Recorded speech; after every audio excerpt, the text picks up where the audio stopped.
Right now, we're removing debris in Kula in the upcountry. That debris is being taken to the Central Maui landfill. That helped kick off debris removal operations while that we're preparing and doing hazard site. The full video, right? Cool. Easy then. Wow, I always get so stressed out if the video is like with sound. Yeah. I'm waiting on a conference in 2 weeks from now, and I put like video. Sorry, man, actually. Sorry, man. And but I'm like, no, we should give them a barcode. Oh, I can get one story. It's too dangerous. Then you get technology is not a problem. So Not introduce that structure. because I've seen even gotten that's been without the second. Right. And they Finally. and it's not.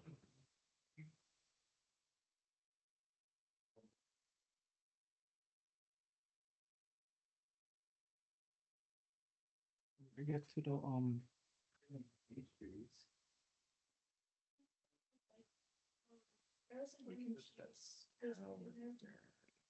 do I just use the meeting link?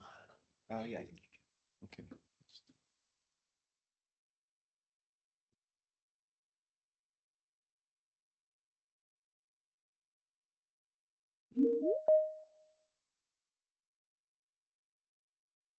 You switch on the camera.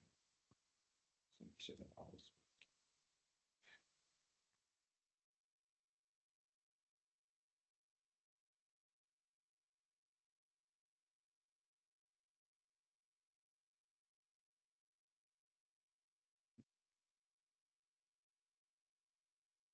Do I need to be let in the meeting?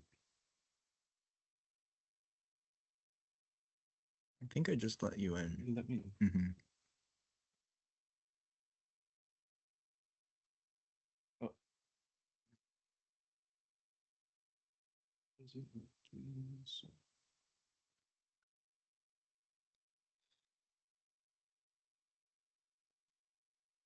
I have plugging back in.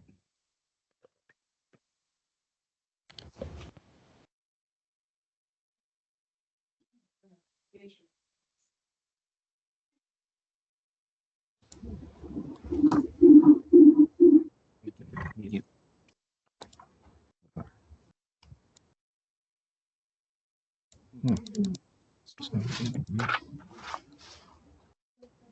It is picking up, right?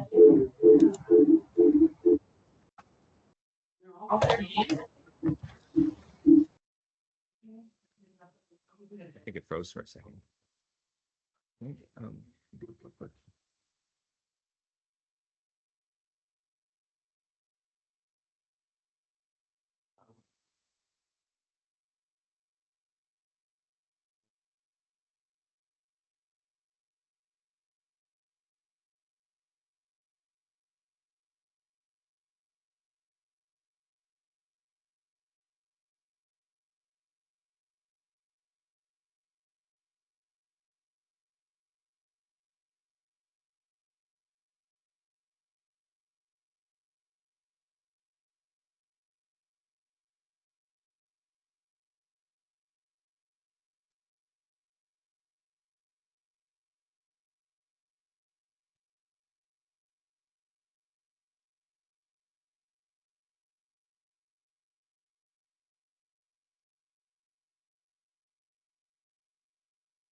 That's the best thing that these guys do.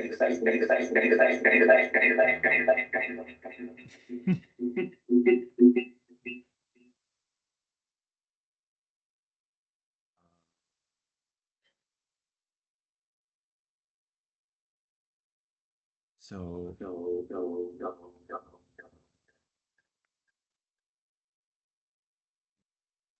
Does anybody else? No.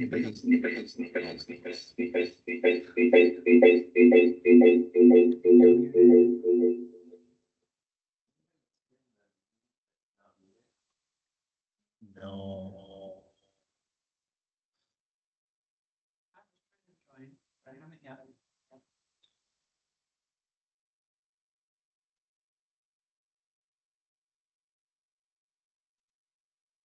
Hey Ramsey.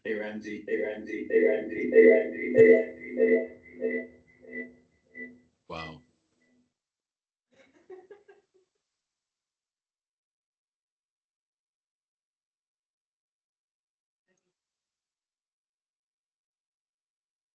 That was exciting.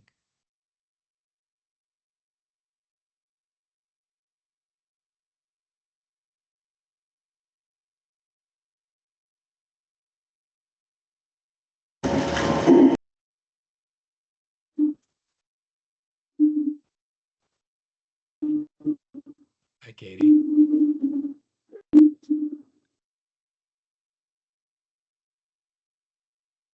Might be the TV.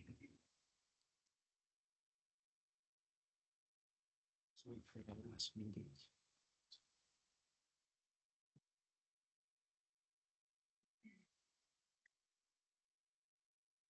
For sure. Is it like, does it make a difference if it's $1 or $2? Because we've always said that it's one. But that doesn't seem like it's quite. Or is it the two microphones? I don't know.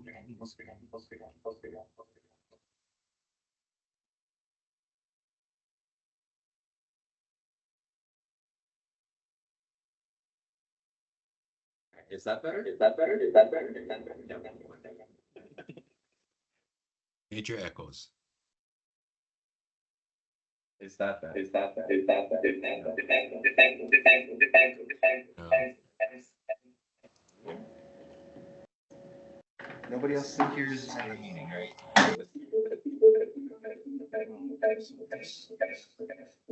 Just mute.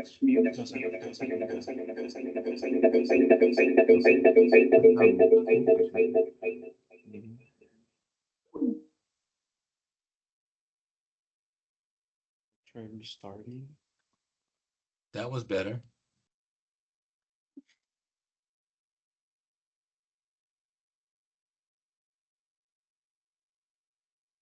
Lane, I heard you and it didn't have any feedback.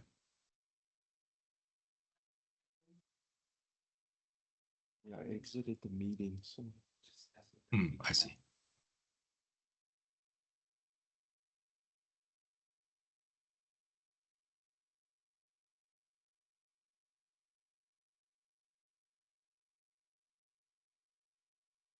I'm restarting the computer.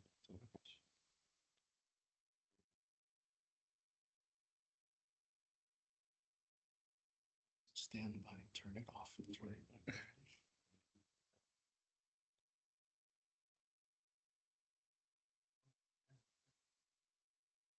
After you Wednesday. Because I don't know. Well, it's available generation, maybe a birthday.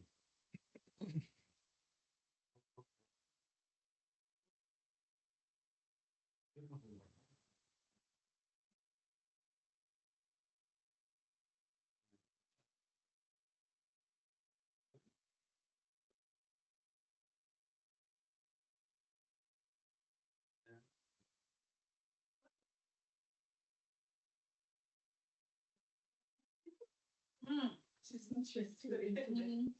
It's so good.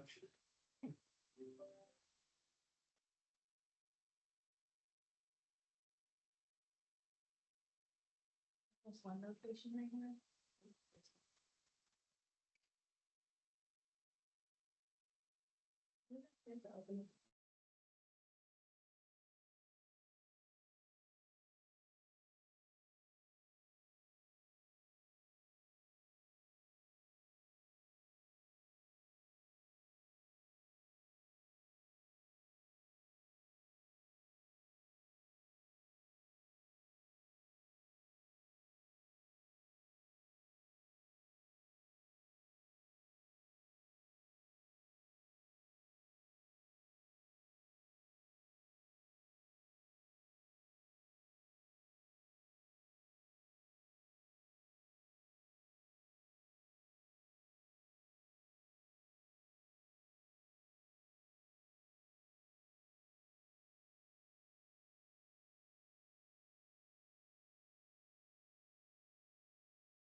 Be the TV. A little bit.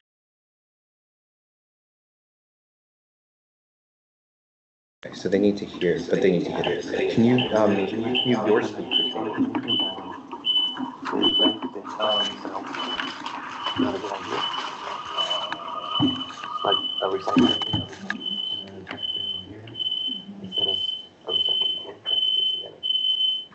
Yeah, it makes sense to put both. Line also. Yours are good. Like if I mute this, does it affect anything on the meeting? Or if that was the adjustment that we made? Yeah. So Okay. you can have yours muted.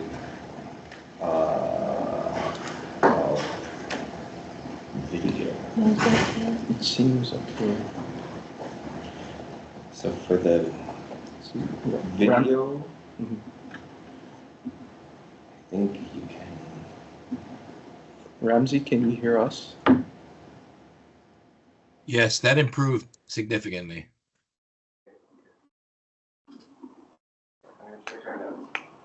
And Ramsey, can you see the screen? The meeting will start shortly. I see the Mahalo for joining us screen. Yes.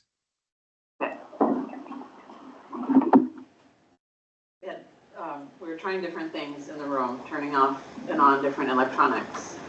All right. So, Sounds like you got it this time. okay.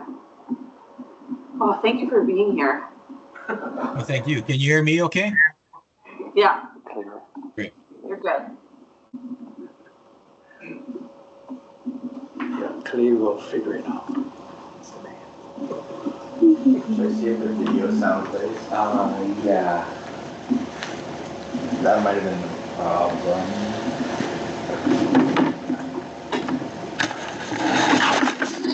Ramsey, can you let us know if you can hear the video? I can see it.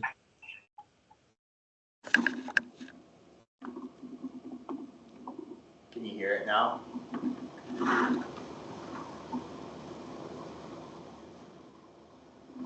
I'm not hearing anything. No, I can't hear that.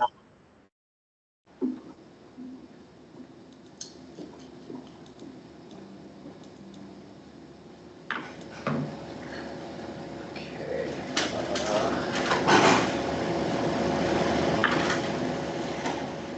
Setting, Try it. setting. Because it was set to this before.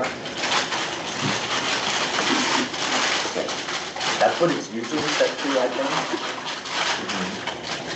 But, try it.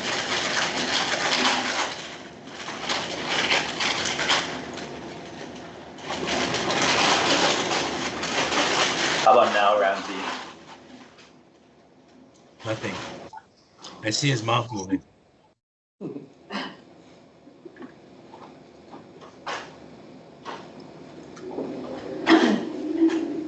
Oh, distorted. Yeah, then you're getting echo. So it's this. Oh, so you're gonna have to unmute when you play? Is that what happens? Usually- Is that how it works? Previously, we just played it and it worked. Hmm.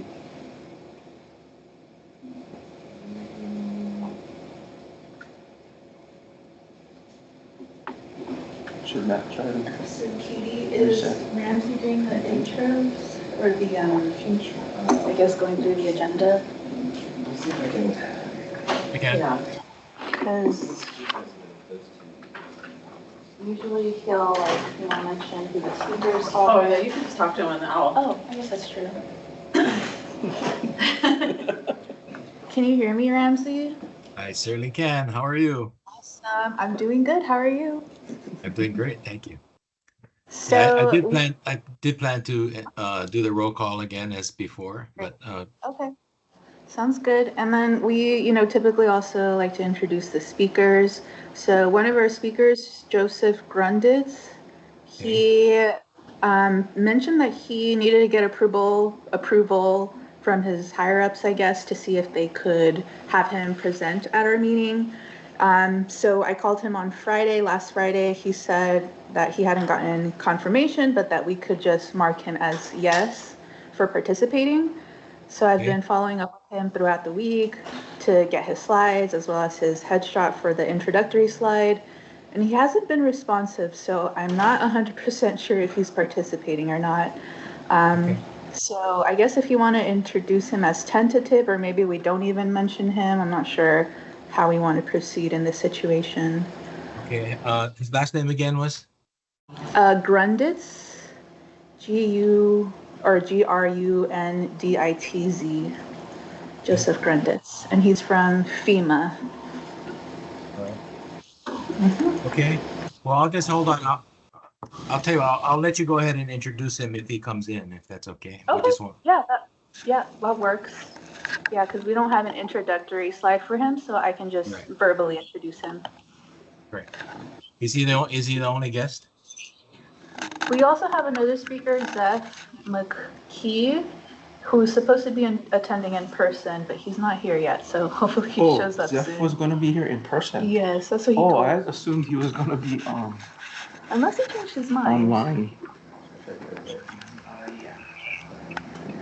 Are there names listed on the? Complications that are to a greater extreme here than we've seen in other I hear fires it that now. have extended or Great. made more challenging the work.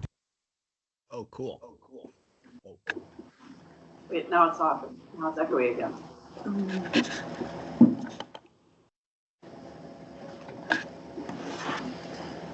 You want to try again? Yeah, The PA has to do before we start. Yep, got it.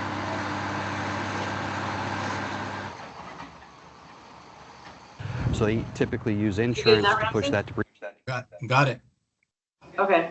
And you can hear us. I can hear you too. Okay. There's a little bit of echo, isn't there? Still? There is. And a little bit of a delay too. There is. There's still echo.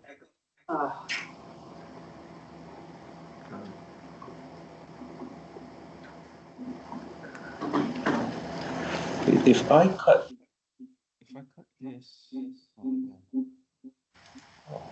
what is that control? Still.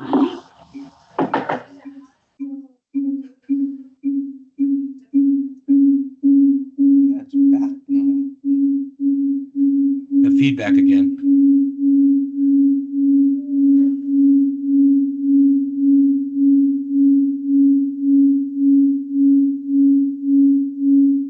Free Willy.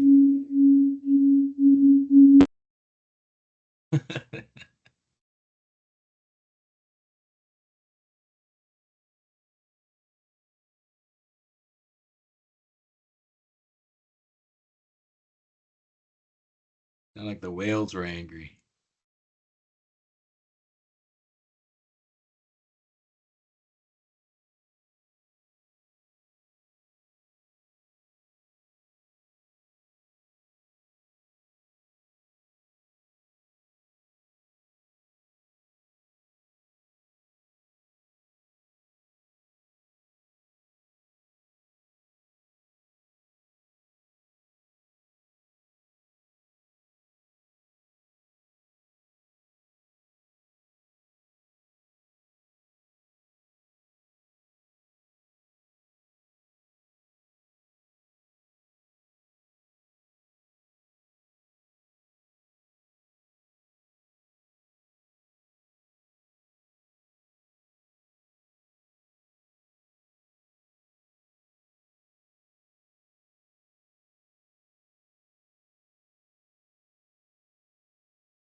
When you switch it to those speakers, for whatever reason it's not going through, you try switching it back to the TV. I just muted all of them, so.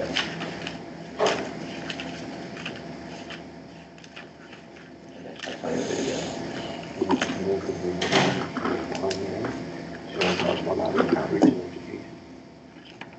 So just FYI, we're not hearing the video now.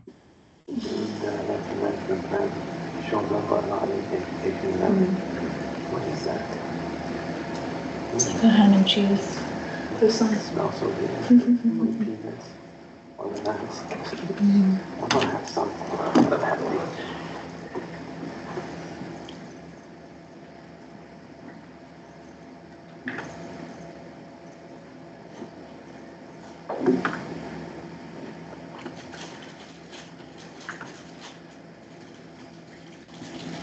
It's still not out.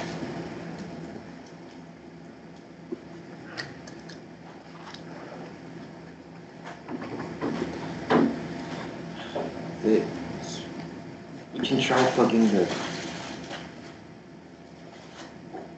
owls into your laptop, since that's where the sound needs to come from. Okay, would that be okay? Yeah. Do I just unplug it or do I have to? I usually just unplug it.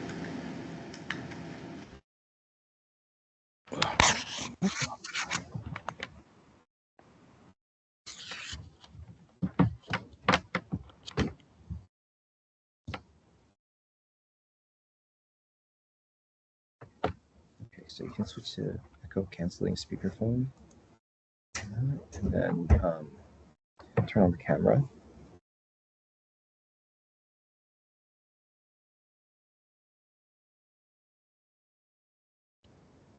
Your camera.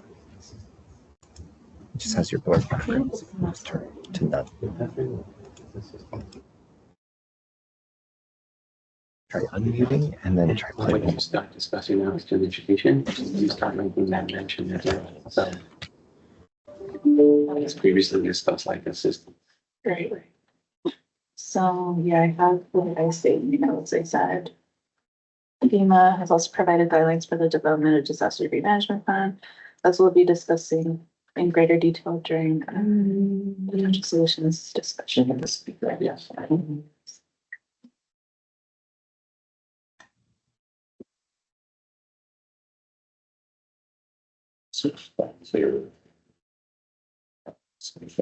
Okay, Zeph's joining online. I see him waiting in the lobby. Okay. Oh. I guess he didn't want to drive here. Changed his mind. Matt, do you mind if I let people in Yeah, and I'll yeah. just message them? How's that, Ramsey? Okay, Ramsey said he could hear. You can hear? I can. Okay. And I think we don't have any echoing either. No Right. feedback. No. Okay. Okay, I'll let people in and just send a message. You can navigate away from this slide. Okay, so I think we should be okay then. Yeah, so you're gonna be playing videos, and I think that's what we'll need to do. I don't know what it is. But sounds okay.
Okay, aloha everyone. Thanks for joining us today in I think this is our 9th meeting of the Integrated Solid Waste Management Plan Update Task Force. And thank you for being here. Our facilitator for the meeting is Ramsey Tom. And we'll let Ramsey welcome us and walk us through the first couple of slides through introductions and so forth. So Ramsey, if you can hear me, you can. Yeah, aloha mai kako, everyone. Thanks for joining us on this day. As Katie says, enter our 9th meeting of the Integrated Solid Waste Management Plan Update Task Force. We'd like to welcome everyone, and as we always do, we start out with a roll call of our task force members, as well as an introduction of our team that's here. So if you wouldn't mind, roll call members, or excuse me, task force members, please turn on your cameras, microphones, so that we can respond, or at least when you respond, when your name is called. So good morning to Ahmad. Sadri, are you here today? Yes, I'm here. Aloha, thank you. Allison Fraley.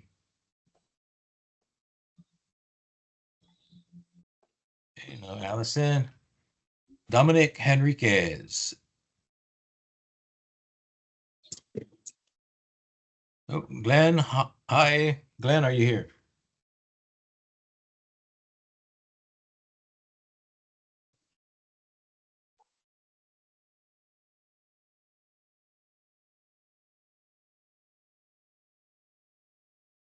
Somehow you got muted. Sorry about that.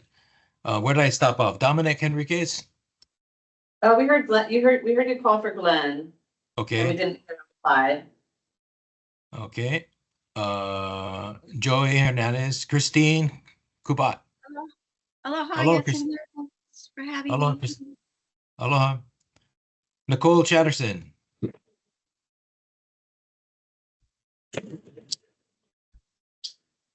Ramsey Mansour. Here. Aloha. Robert Can you Schmidt. hear me? I'm sorry? Nope. And Wayne Tanaka.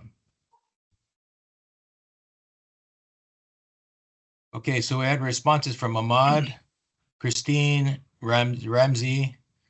Did we hear a response from Dominic or Glenn?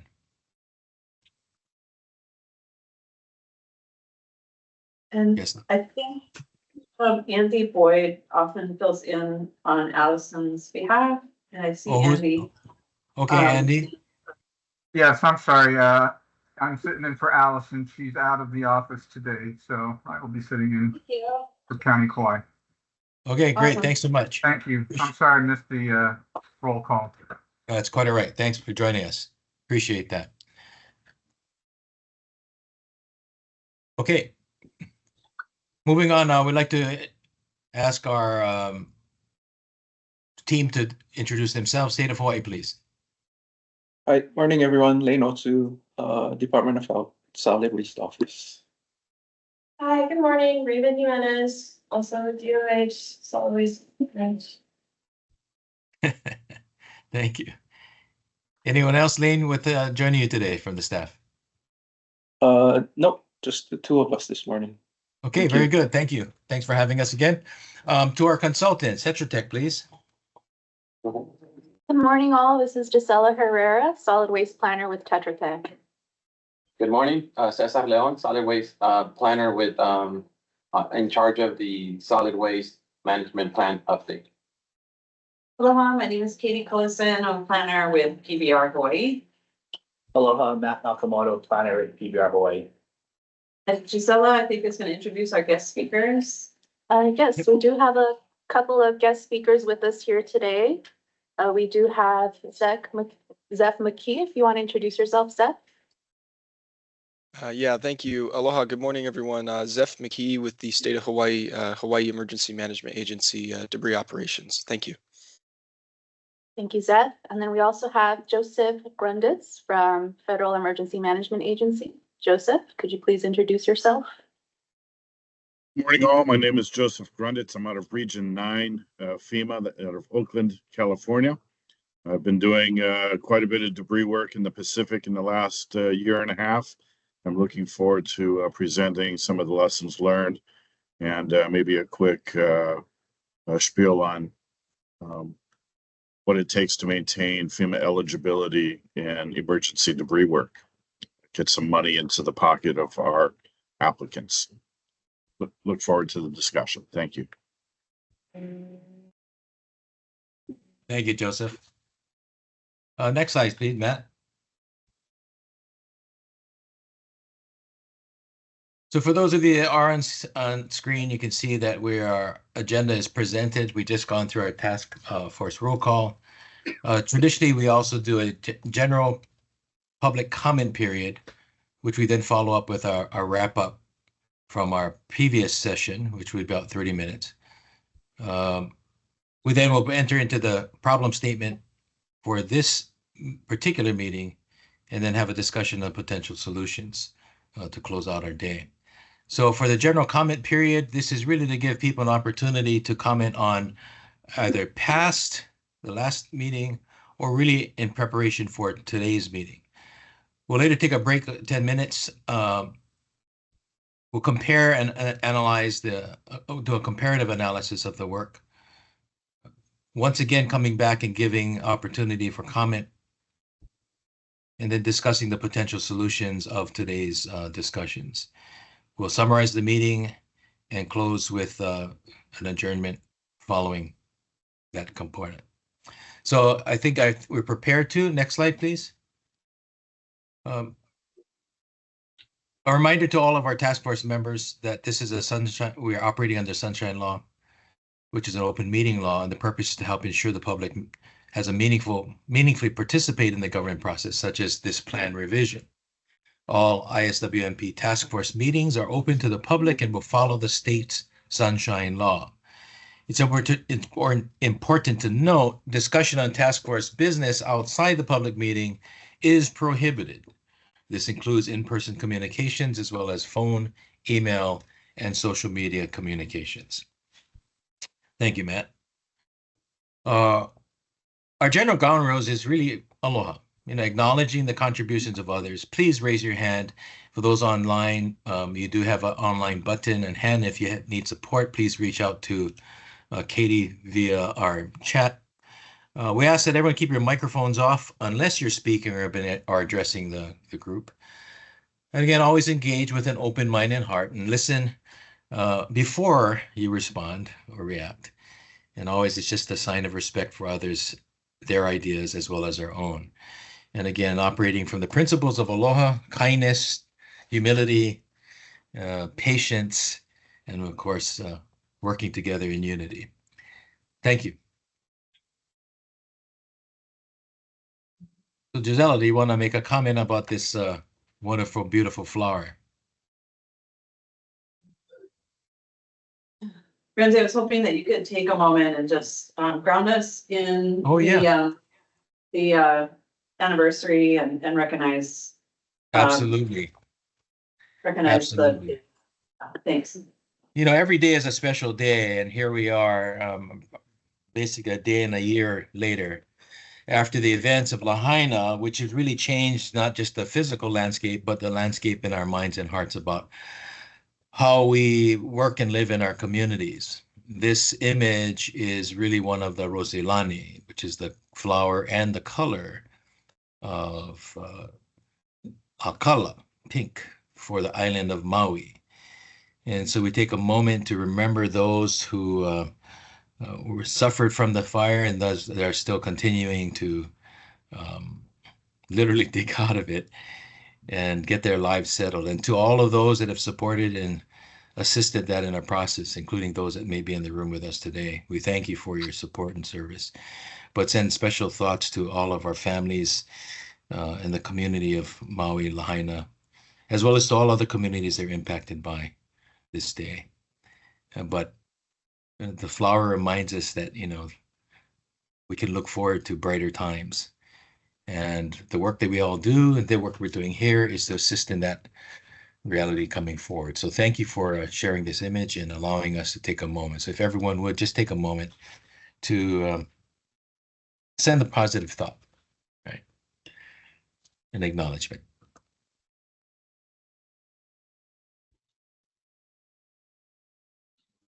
Thank you very much. Before I move on, I see a hand from Ruda. Yes, I understand you wanted us to say hello, and I'm from Kauai, and I thank you for the ability to join you all, and I'm looking forward to learning. Thank you. Oh, thank you, Ruda. Appreciate that. All right, Matt, next slide, please. Welcome. As we said in our agenda, we make it a point to open with public comments.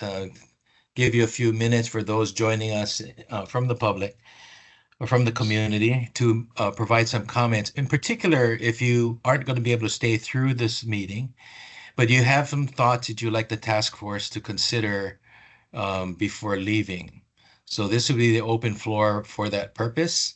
Again, commenting on questions that you may have or to leave comments for the task force to consider moving forward. Anyone from the community at this point in time with comments? And Katie, please watch. I can't see all faces or hands. Okay, seeing none or hearing none, we can move forward. Thank you for your patience. So with that in mind, I turn it back over to our Tetra Tech team to talk about the potential solutions wrap-up conversation from the previous meeting. All righty, thank you so much, Ramsey. You're welcome. And hello again, everyone. Thank you for your participation in today's task force meeting. So as we presented in the agenda, we'll now be transitioning into our potential solution wrap-up for PV panels, which is a topic that was last discussed in June. So these next few slides that we'll be going over will cover the potential solutions that were presented, as well as other solutions that members of the task force or public also mentioned for consideration in enhancing the management of PV panels here in Hawaii. Next slide. So we always like to start off these task force meetings just with a visual of EPA's waste management hierarchy. So we have been evaluating 5 potential solutions that we'll discuss in the next slide. And these solutions have been, oh, sorry, could we go back? Thanks. And these solutions have been evaluated using the EPA's waste management hierarchy as a guideline.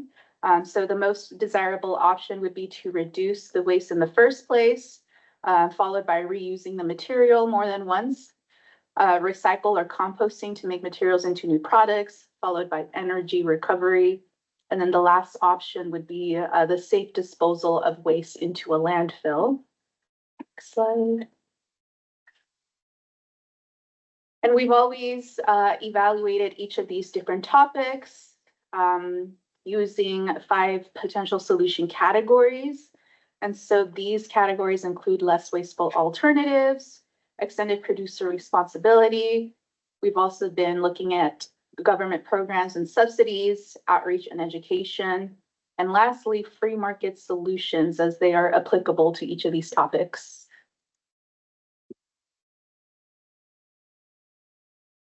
So back in June, we highlighted the importance of supporting local reduce and reuse alternatives. So for example, collection events to collect PV panels for reuse or repurposing. Some solar panels still have life, so they can be reinstalled. They can also be repurposed into other items as we discussed, such as tables and fences. We presented a few images of that at our last meeting. We also discussed different types of alternative sources of renewable energy technologies, such as wind turbines, hydroelectric power, geothermal energy, tidal energy, wave energy, and biomass. It's also important to note that each of these alternatives have its own sets of advantages and challenges, and their suitability really just depends on variables such as location, resource availability, as well as environmental impact. So and integrating a mix of renewable energy sources can help diversify energy generation and also enhance sustainability. Regarding EPR, we discussed considering enforcing a statewide EPR law here in Hawaii. And this law could require producers to design or manage and fund programs for the collection and processing of PV panels. We also looked at a couple of examples, Washington State, Senate Bill 5939, as well as Niagara County Local Law number 4. And these are the only 2 jurisdictions at the moment that have PV panel EPR laws in place here in the US. Regarding outreach and education for PV panels, we discussed the importance of supporting local reuse, and recycling efforts such as deconstruction and PV panel recovery training workshops. We also talked about developing audience-specific educational resources for manufacturers, retailers, as well as residential and commercial building owners and managers, PV panel installers, and reuse outlets as well. Regarding government programs and subsidies, we talked about how the US EPA is currently initiating a proposed rulemaking, and this is to improve the management of recycling the end of life of PV panels to the universal waste regulations that are identified in Title 40 of the Code of Federal Regulations, Part 273. We also highlighted US EPA's Swiffer grant, as we usually bring up during each of these task force meetings. And this specific grant program allocates $275 million in funding towards improving post-consumer materials management and infrastructure, as well as supporting improvements to local post-consumer materials management and recycling programs, and local waste management authorities, supporting for the improvement to local waste management systems. Another potential solution we discussed was the US Department of Energy's Solar Energy Technology Recycling Research Development and Demonstration programs. And this specific program allocates $20 million in funding towards research, development, demonstration, and commercialization projects to create innovative and practical approaches to increase the reuse and recycling of solar energy technologies. Another topic we discussed was Hawaii Administrative Rules 11-260.1 to 279.1. And these regulations establish requirements for managing hazardous waste, which could, in some cases, include some solar panels. Specifically, we talked about Hawaii Administrative Rules 11-273.1. And this rule establishes standards for managing universal waste, including the identification, handling, transportation, and disposal of such waste. And under this regulation, some PV panels may be classified as universal waste, which streamlines, or it's also could encourage recycling as well versus just sending the material into a landfill. We also highlighted Act 92, which required the Hawaii Natural Energy Institute to conduct a study to determine the best practices for collecting, disposing, and recycling clean energy materials in Hawaii, including PV panels. And this project began back in September 2021, and the report findings were subsequently published a year later. The report provides recommendations for the management of clean energy products in Hawaii, and some recommendations that were listed in the report, for example, include ensuring and enforcing waste generator responsibility, pursuing and managing EPR wherever possible. Another recommendation in the report is the implementation of an advanced disposal fee program, continuing to track composition of clean energy materials and updating predicted disposal loading rates. Another recommendation is developing an environmental waste management strategy for clean energy waste streams, organizing education and training and relevant staff as to best practices, responsibilities, and laws for managing clean waste streams. Another recommendation in the report is assisting recyclers and identifying and tracking EPR opportunities and mainland recyclers, as well as identifying funding for the disposal and recycling of these clean energy technologies. And then lastly, another recommendation of the report is considering statewide agreements with off-island recyclers that support long-term and cost-effective access. For government programs and subsidies as it relates to County of Kauai and Maui, we discuss a couple of different grant programs, which could be allocated towards the management of PV panels. Regarding free market solutions, we highlighted Inter-Island Solar Supply, which is a PV panel collector. And they've partnered with FabTech Solar Solutions, which is a mainland-based PV recycling company. And they receive, sort, package, and ship PV panels for recycling or refurbishment for use in secondary solar markets across the country. We also highlighted Mr. K's Recycle and Redemption Center, which is located in Hawaii County, and they accept PV panels for a $30 per panel fee. And although not listed here, some businesses also accept PV panel batteries, as we discussed during our lithium-ion battery task force meeting. Lastly, we highlighted Solar Energy Industries Association, which is a nonprofit trade association of the solar energy industry in the US. And they have over 1,200 member companies. And they're working with their member companies and other strategic partners to create a strong network of recyclers to ensure that clean energy economy remains sustainable through research, education, and advocacy. And this association does have a national PV recycling program, which is a network of recycling and refurbishment providers that can provide end-of-life management services for PV panels. And these organizations repair, refurbish, resell, and recycle PV panels, inverters, and other solar equipment. So here we have a list of additional potential solution categories that task force members identified at our June task force meeting.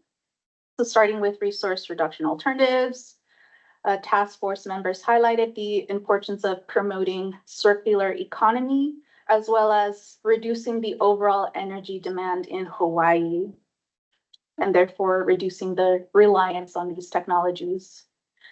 For extended producer responsibility, the topic or one discussion, one thing that we considered or something that was brought up was considering alternative solutions prior to looking into extended producer responsibility for the management of solar panels. For government programs and subsidies, one of the items or topics of discussion that was brought up by the task force members and the public was the establishment of stewardship programs for PV panels, as well as collaborating with the government for the development or enhancement of local free market solutions.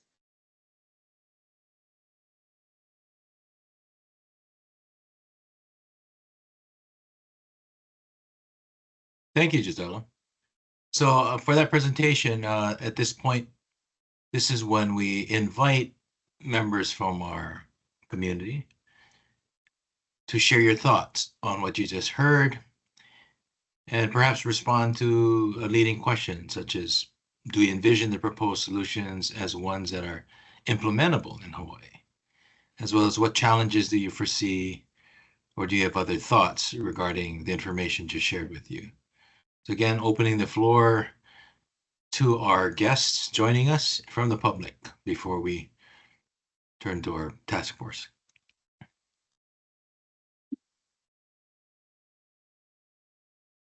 Again, if you have any comments or thoughts, please raise your hand. No hands raised, Ramsey. So I think No we can move hands on. raised. Let's move on, please. Thank you. Task force members, obviously, this is your opportunity to share your thoughts on solutions presented. Any opinions or thoughts, questions, particularly with anything that shows the most promise. Task force, Christine, sorry. Yeah, this is kind of a general question too. You know, when this is all said and done, these different recommendations, can we expect Department of Health to like be a champion for any of these recommendations? As an example, there are suggestions being made that we would have some sort of, you know, EPR program around panels. So does this mean, having gone through this process, now Department of Health is empowered to include in the work that they're doing at the legislature each session to either work with the administration to draft a bill like that or support a bill like that? Or is that going to be up to us as community members to draft that legislation and then potentially get support? Yeah, I think it's probably a little bit of both. Right? I mean, obviously the plan is going to identify, make recommendations on the strongest, approach. That we've taken input from each of you, and also just understanding, putting that together with our understanding on the regulatory side and everything. So yeah, I think it'd be a little bit of both. Like, we would probably come up with, admin bills to try to put some of these programs into place. Okay, thank you.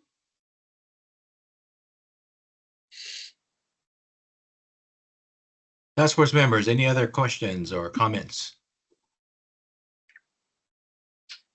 All right, Katie, seeing no hands or hearing none, we could move forward to the next section of our agenda. Alrighty. Yes, thank you, Ramsey.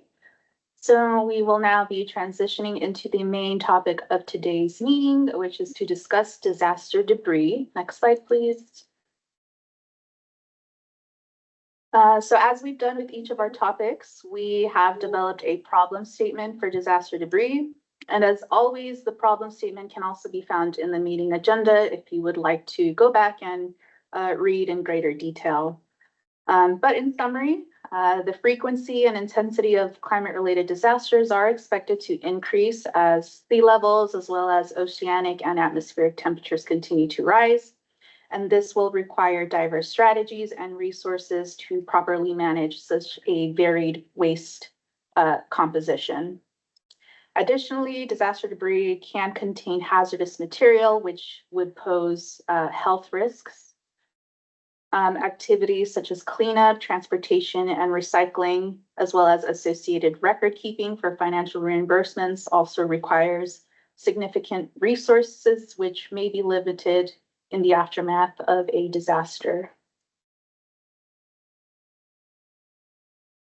So in the state of Hawaii, disaster debris management is typically, or primarily, I should say, coordinated and overseen by state agencies, local governments, and various stakeholders following the establishment of protocols and guidelines. DOH oversees regulatory compliance related to environmental health and solid waste management to ensure that disaster debris removal activities comply with environmental laws, and this includes proper handling and disposal of hazardous materials. Hawaii Emergency Management Agency works closely with each of the county emergency management agencies, which we'll list in the next slide. And they also work with a federal emergency management agency to assess needs as well as deploy resources for debris management. And there are a couple of regulations in the state related to disaster debris. So Hawaii Revised Statutes 127A establishes state and county emergency agencies, and it also defines the responsibilities and authorities of the governors and the mayors related to emergency and disaster preparedness response. Part of the bill, specifically 127A-3, also requires Hawaii Emergency Management Agency to prepare a state comprehensive emergency management plan, as we'll discuss in greater detail during our potential solutions discussion. In preparing and maintaining this plan, Hawaii Emergency Management Agency is also responsible for instituting statewide public awareness programs, as well as coordinating federal, state, and local emergency management activities. And this does include the implementation of training programs to improve the capacity of state and local emergency management personnel, to prepare and implement emergency management plans and programs. Additional management, additional responsibilities also include the adoption of standards and requirements for state agencies, emergency operation procedures, periodic review, emergency operating procedures of state agencies, as well as the revision recommendations as needed to ensure consistency with the state's comprehensive emergency management plan and program. Hawaii Revised Statutes 127A-5 also requires each county to develop and implement a comprehensive emergency management plan, as well as submit annual reports to the administrator on the status and the updates of the plan, as we'll be discussing. Oh, it's okay. Hawaii Revised Statutes 127A-16.5 establishes the Resilient Hawaii Revolving Loan Fund within the state treasury, and this allocates funds towards providing low or no interest loans to the counties and nonprofit organizations for local resilience projects that address mitigation of all hazards, including natural disasters. Hawaii Revised Statutes Chapter 128D-2 addresses emergency and disaster relief efforts, and this includes provisions for the coordination of resources and assistance for debris removal and cleanup activities. We also have Hawaii Revised Statutes 321-224, which assigns DOH with the responsibility of coordinating the allocation of emergency services and facilities in the event of natural disasters. Hawaii Revised Statutes Chapter 342J, as we discussed during our PV panel's task force meeting. So this law regulates the generation, transportation, treatment, storage, and disposal of hazardous waste, which could include disaster debris. And then Hawaii Administrative Rules 11-260.1 to 279.1 establishes the requirements for managing hazardous waste, which may include disaster debris. So if disaster debris is determined to be hazardous, for example, due to its ignitability, corrosivity, or reactivity, then it must be managed under hazardous waste regulations, which here in the state of Hawaii means it must be shipped to a permitted facility on the U.S. mainland. And here we have an overview of baseline conditions within each of the counties regarding the management of disaster debris in Honolulu County. Revised ordinances of Honolulu 2-10.10 requires the Office of Climate Change, Sustainability, and Resiliency to assist the Department of Emergency Management with establishing and managing a prepared pre-disaster hazard mitigation program to coordinate actions and policies of city departments and agencies related to reducing the loss of life and property by minimizing the overall impact of natural disasters. ROH 2-10.11 requires the Office of Climate Change, Sustainability, and Resiliency to collaborate as well with the mayor, the Department of Emergency Management, and other necessary parties as applicable to prepare and coordinate the implementation of a long-term disaster recovery plan for the city of Honolulu. In Hawaii County Code Chapter 2, Article 47 establishes standards for the appropriation of disaster relief funds that the county receives for the purposes of providing relief, recovery, mitigation, and long-term resilience for disaster damages, losses, and suffering that were caused as a result of the 2018 eruption. Chapter 7, Article 1, Disaster and Emergency Management defines the functions of Hawaii Civil Defense Agency as it relates to prevention, protection, mitigation, response, and recovery operations within the county. In Kauai County, Code 21-2.4 authorizes the collection of source-separated disaster debris in residential areas and also establishes sorting requirements for this material. And lastly, in Maui County, County Ordinance 5562, also known as Bill 86, was established to address the August 2023 Maui wildfire debris removal. County Ordinance 5596, also known as Bill 120, authorizes the mayor of the County of Maui to enter into an intergovernmental agreement with the state of Hawaii, as well as the Department of Land and Natural Resources regarding the issuance of a management right of entry for the Lahaina Wildfire Temporary Disposition Project.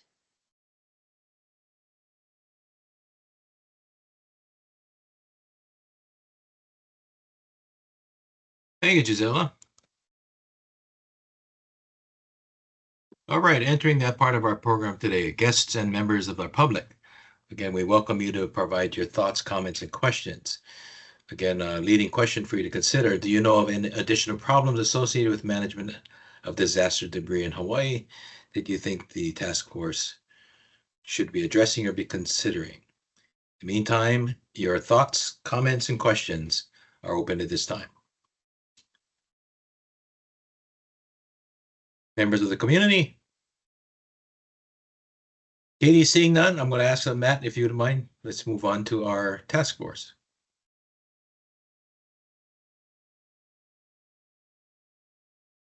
Task force members, this is your opportunity. Christine.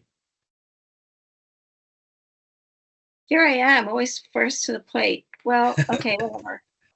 Okay, first I have a couple of questions. I'm wondering why you use the language can contain hazardous materials. I mean, I think it's fair to say that they do contain hazardous materials, especially when there's a fire, because you have all this plastic burning, you have dioxins and furans. I feel like it would be okay to use a little bit stronger language there and talk about this debris and say that it does contain hazardous materials. Wondering why someone chose the word can.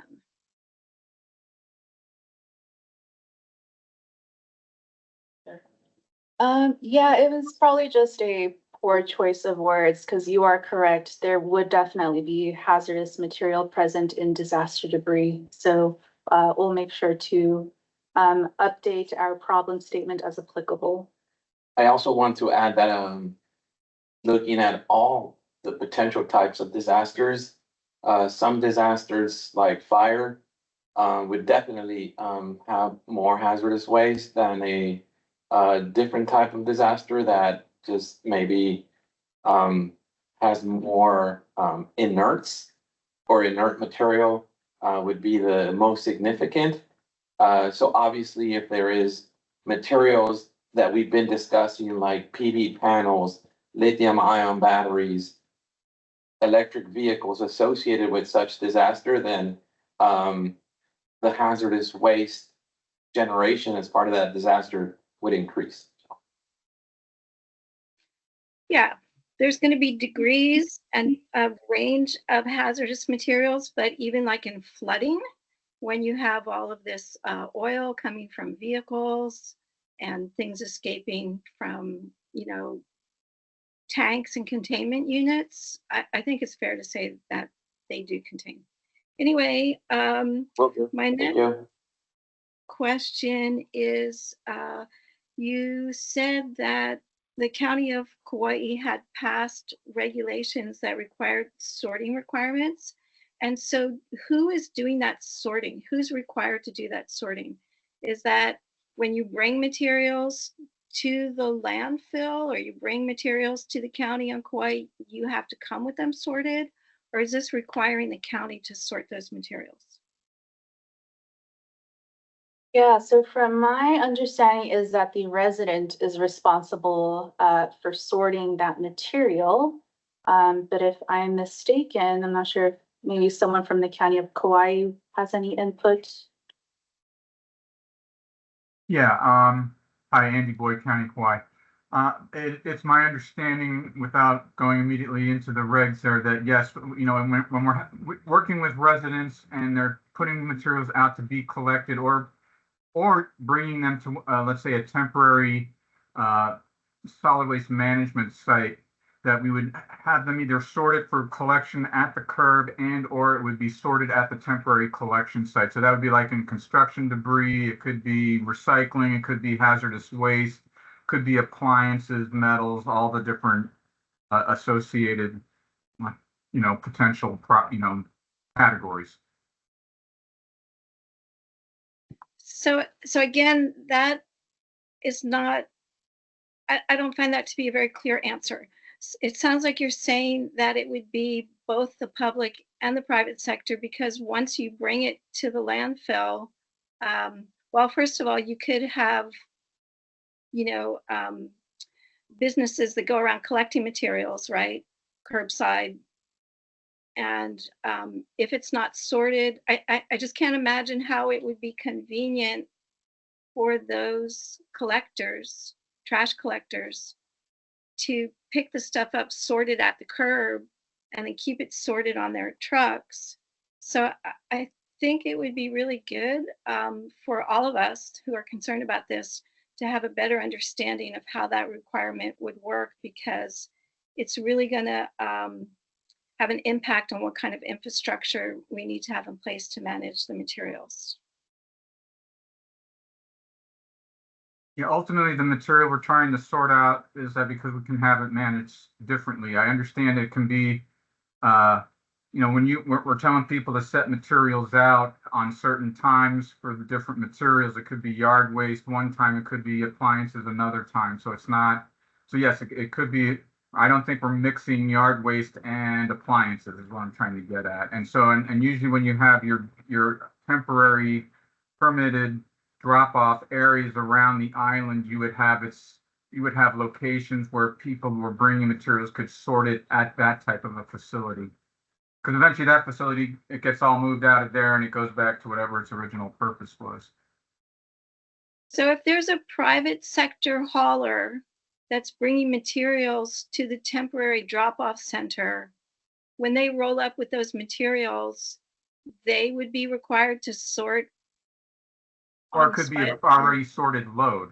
So, and every load that comes in has to be inspected, so that, you know, we have to know how full each load is, you know, what the contents of the load is. I mean, there's a whole, you know, list of things that we have to keep track of as each load comes in, so that we can, so we can report that to FEMA. And have you done this already, or this is? I think this is what's in effect. I mean, I've only been in the office for, you know, a year and a half or so, so I haven't been around for any type of disaster that the county has had to manage in terms at that level.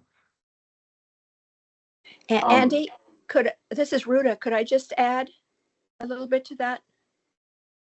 Please. My understanding is that was when Iniki in 1992 struck the island. Everything was divided into 4 categories, so that right away people would know this category goes there, this category goes elsewhere. So I think our way of doing it is based on our experience from Iniki. Yeah, I can't necessarily 100% concur. I mean, not disagree with it, but I'd have to look into that. I mean, I obviously went during Iniki, but, you know, they said we generated, you know, 5 years of garbage in that one day. So that was a strategy used at that time. Yeah, I think in general it would be really helpful for all of us to have a better understanding of that, because it does seem like a really important strategy, and something maybe all the counties or maybe should be adopted at the statewide level. And then the last thing I would like to talk about in regards to something that might be missing, and that has to do with plastic. No surprise, I'm going to bring up plastic. But, you know, there's this idea that somehow when it comes to emergencies, we need to exempt plastic water bottles because, oh my God, it's an emergency, so we're not going to stop people from using, or, people are going to need water.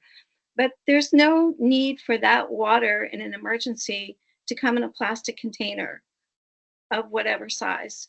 You see a lot of people, or there's definitely capacity to package, bottle water in paper containers. And I would like to see everyone, all of us, when we're talking about emergencies, to get away from this idea that somehow we need to exempt single-use plastic water bottles. They do add, in tonnage, it's not going to be the same as a whole building coming down, but it is a lot of waste that gets generated, and then you have to manage it afterwards. And I think we should all start in our minds imagining these, they could even be brown. They're kind of squarish. They would be easier to pack and ship and stack, but just a generic container that says water on it, and everybody knows that there's clean water in there. It could maybe have a thin biopolymer, and then the whole thing could get composted. So then that debris could be effectively managed in a composting operation. That I just would like to have mention of that, because the handling of the emergency itself generates a certain amount of waste, and a lot of that waste is going to be single-use plastic, and a lot of that single-use plastic is actually unnecessary.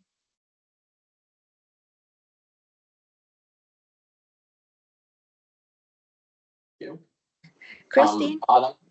I'd like to add that as part of the solutions that are going to be discussed here later in the presentation, we do discuss disaster debris management plans that do respond to a lot of the concerns that you have brought up, Christine, regarding disaster debris, temporary debris management sites where material is recovered and all intents are made to recover as much material. There's also bigger goals with a disaster debris management plan in order to do things correctly, to make sure that there is reimbursement that could be attained at the end of the day. So details on those plans will show up. There are 2 counties. One county has an existing plan, and another county in Hawaii is currently developing their own plan for disaster debris management. That'll come up soon.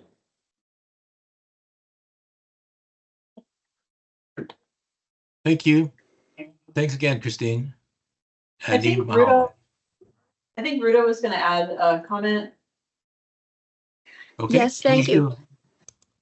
In 2018, when we had the floods on Kauai, I believe it was FEMA that sent us water, and it was all in plastic bottles. So perhaps we need to start with FEMA changing their way of doing things. Thank you, Zuda. Ruda? No. No, it was not used up. It sat in a closet for a long time. Okay, thank you. Any other comments, thoughts, questions for our task force? Okay, wonderful. Looks like we are keeping on time with our agenda today. Tetra Tech, back to you for potential solutions. Yes, thank you, Ramsey. So we'll be now going into our just a general discussion of what's going on at the federal level, and then we'll get into our couple of speakers that we have for today. Slide. Alrighty, so starting with the Stratford Act. So this was enacted in 1988. And it is the primary federal law that governs disaster response and recovery here in the US. It also authorizes the president to provide assistance to state and local governments during major disasters and emergencies, which includes debris removal and disposal. The Act also includes provisions for debris removal and disposal as eligible activities for federal assistance. The Resource Conservation and Recovery Act, also known as RCRA, regulates the management of hazardous and non-hazardous solid waste, which includes debris generated during disasters. It also sets standards for waste disposal, recycling, and treatment in order to protect human and environmental health. Comprehensive Environmental Response Compensation and Liability Act, also known as CERCLA, provides a framework for responding to releases of hazardous substances, which includes contaminants in disaster debris. It also establishes cleanup standards and liability for parties responsible for hazardous substance releases. And we'll be discussing these acts in further greater detail once we get into our government programs and subsidies discussion. All right, so now we will be hearing from a couple of speakers that we have. Today we have Zeph McKee, Emergency Operations Specialist from Hawaii Emergency Management Agency, followed by Joseph Grunditz, Emergency Management Specialist with the Federal Emergency Management Agency. We will have a Q&A at the end, so if anyone has any questions for Zeph, please hold off until we hear from both of our speakers. So with that, I will pass it over to Zeph. Thank you, Zeph, for being here with us today. Of course, thank you very much for your time. Just want to confirm you can hear me okay? Yes, we can. All right, thank you very much. All right, yeah, as was introduced, my name is Zeph McKee. I work as an emergency operations specialist, and for the last 2 or so years, I've been working on trying to update not only the Hawaii Emergency Management's debris planning, but also to help connect it to both our county agencies and with other agencies within the state. And a lot of that has been really aided in some part by the recent Lahaina wildfires. And so I'll be discussing that a little bit. Do you want to, do you have the slides up or should I share my screen? Sorry. I have the slides up. You can just tell me when to flip. All right, great. Yeah, you can go ahead to the next slide. Thanks. All right. So yeah, I'm going to discuss some of the recent lessons, challenges, and some future challenges that we can anticipate. And I'm also going to, really focus on a lot of the positives. You can go ahead to the next slide, please. Thank you.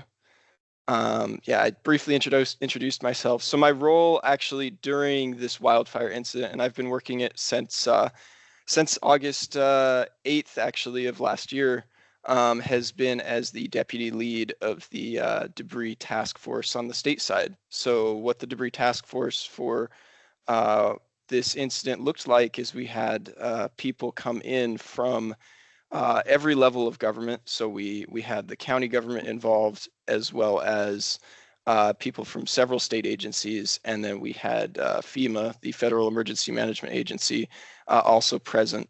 And essentially, the reason we had that needed that to happen was because this was a multifaceted, multi-leveled response where you needed input and you also needed actions taken by people at essentially all levels of government. You can go ahead to the next slide.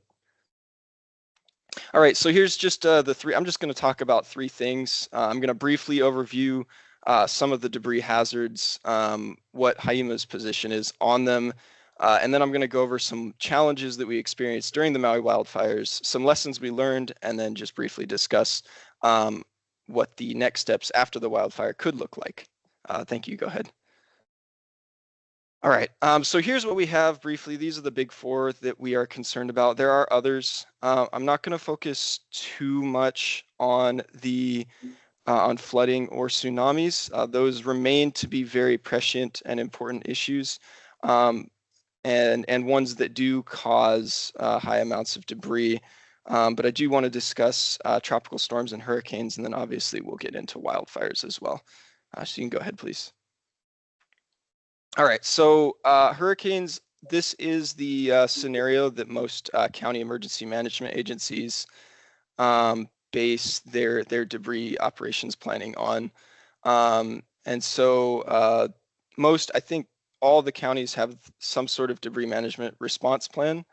And I want to stress that when we talk about incidents during disasters, there's a saying we use that all incidents start and end locally. And this is very important. It's something I can't stress enough. The guys on the ground, that being the county government, as well as local police, fire, all of the people that are closest to the disaster are going to be the ones that have the best information. And so if they have a solution, it's best for state and federal government to follow their lead and exist to provide resources for them to execute their solutions, right? And this principle is kind of what we base a lot of our response planning on. At the state level, our job is to coordinate and provide resources, but we don't have the same level of command and control that the local governments will.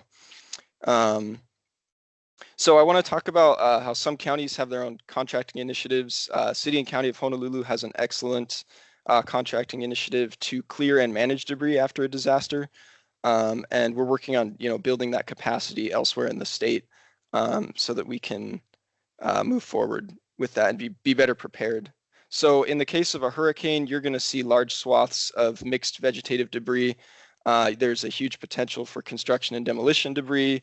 And essentially what is going to happen is if the hurricane is severe enough, what you will see is a federal disaster declaration. And what this means is that the president indicates that there has been a significant disaster here in the state and authorizes response and aid from the federal government, right? And usually in the case of debris, this takes the form of public assistance or PA for short. And the way public assistance works is that the federal government can apply either direct or indirect aid to assist with debris management efforts. And this is called Public Assistance Category A. So I won't get too into the weeds here, but I'm sure a lot of you are already very familiar with this. But I just wanted to briefly bring that up. So essentially, in an incident, what's called the applicant, so that would be the state or a county, would apply for public assistance and would, in most federal disaster declarations, you get 75% cost share covered by the federal government for eligible costs, and the state or county, the applicant, would then cover 25%. And in a severe impact, FEMA could increase that. And usually what this is for in terms of debris removal is removing disaster debris from public rights-of-way, improved public property, that type of thing. In a very severe incident, in a very severe hurricane where we see near total destruction, FEMA may authorize reimbursement or direct assistance for private property. And that's what is called private property debris removal, or PPDR. So, the main concern with hurricanes is that you're going to see reduction efforts, and I'm going to discuss that in the next slide, but some debris is ultimately going to have to go to landfills. And that is, the unfortunate truth that we have to work with. However, it's our goal to do our best to reduce the amount of debris that actually ends up there. So you go to the next slide, please. So this, as you can see on the screen, this is an example of what we call a temporary debris storage and reduction site, or TDSR for short. In emergency management, we have a lot of acronyms, so please pardon the acronym soup. I'm going to try and explain them and spell them out as best I can. But essentially a TDSR, the point of this is to take apart and separate different types of debris so that you can recycle, reuse, or otherwise reduce the flow that goes to the landfill. And then it can also be used as a place to store that debris until space or alternate solutions are used, right? So, in the case of here in Hawaii, we're likely to have extreme amounts of vegetative debris, but that vegetative debris is going to be mixed with other bits of trash and construction and demolition. It's going to require separation, right? And that vegetative debris can obviously be composted in places like Oahu. We have H-Power, but that's, obviously has a limited rate. And so there's a lot of challenges that we have to incorporate. That's why we oftentimes will authorize sites like these to temporarily hold the debris until it can be recycled or safely disposed of. Next slide, please. So I do want to discuss wildfires. As all of you know, wildfires occur every year in Hawaii, and urban fires can be a very different situation than other debris generating incidents. So before Lahaina and upcountry Maui, we hadn't seen a significant urban fire in the state of Hawaii for a very long time. However, just across the pond, our friends in California had experienced a lot of those wildfires. So we took a lot of the lessons learned from our buddies over in California and applied those here. And we also applied some of our own unique solutions as well. So it's important to note that ash, fire ash, especially urban fire ash, can pose a very urgent threat to environmental and human health. And for this reason, we need to take special care for it. So this is wildfire debris is going to be treated very differently than the debris that you would see post-flooding or post-hurricane or post-tsunami because of the nature and its nature. So go ahead to the next slide, please.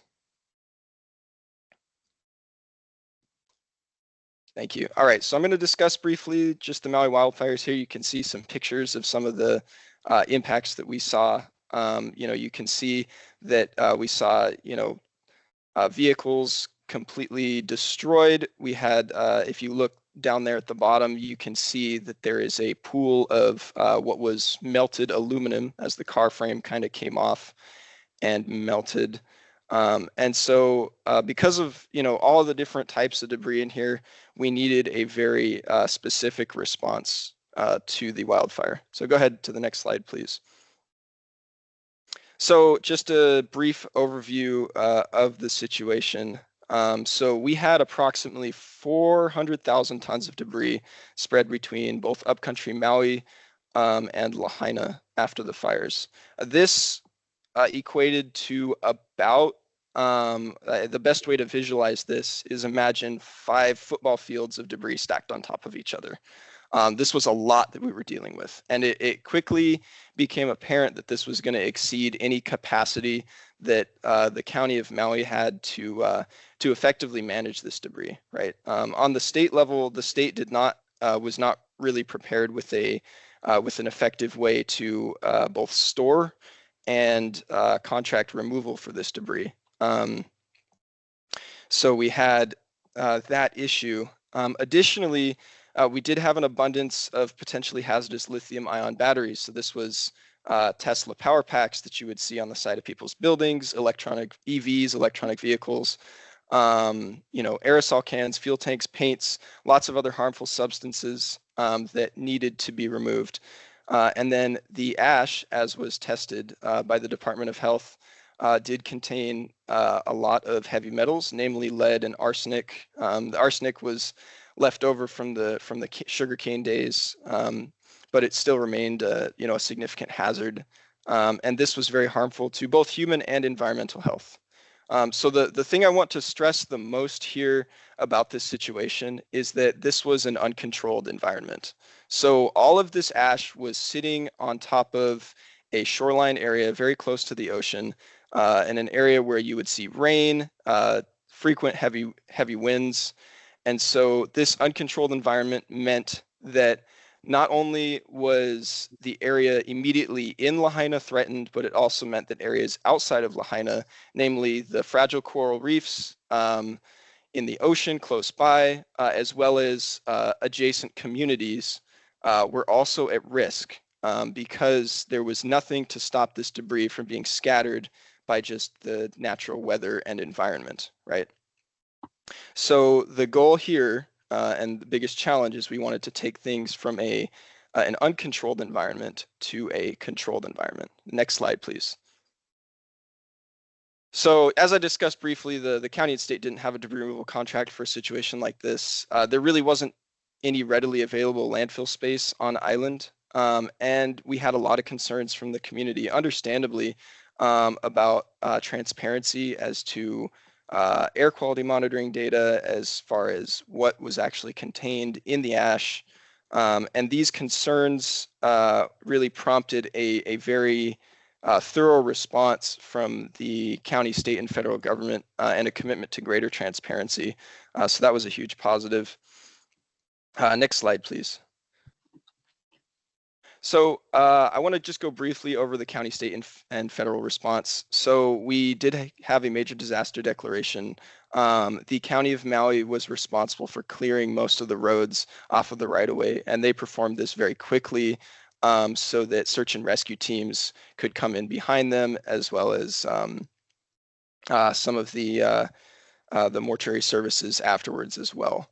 And then I'm not going to discuss this brief in intense detail, but the United States EPA performed what is called phase 1 in debris removal post-fire, which essentially they came in and removed most of the materials that would be considered federally regulated hazardous materials, or hazmat. So like I said, those lithium-ion batteries, paint cans, things that would need to go to a RCRA Class C landfill, and those were safely removed by EPA and taken to the U.S. mainland after being processed.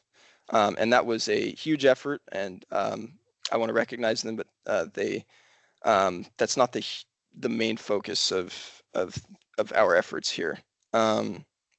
So I also want to talk about how the private property debris removal, so removal of debris that was deposited on people's homes, was authorized by FEMA. So as we saw near total destruction, loss of utilities and other things in Lahaina.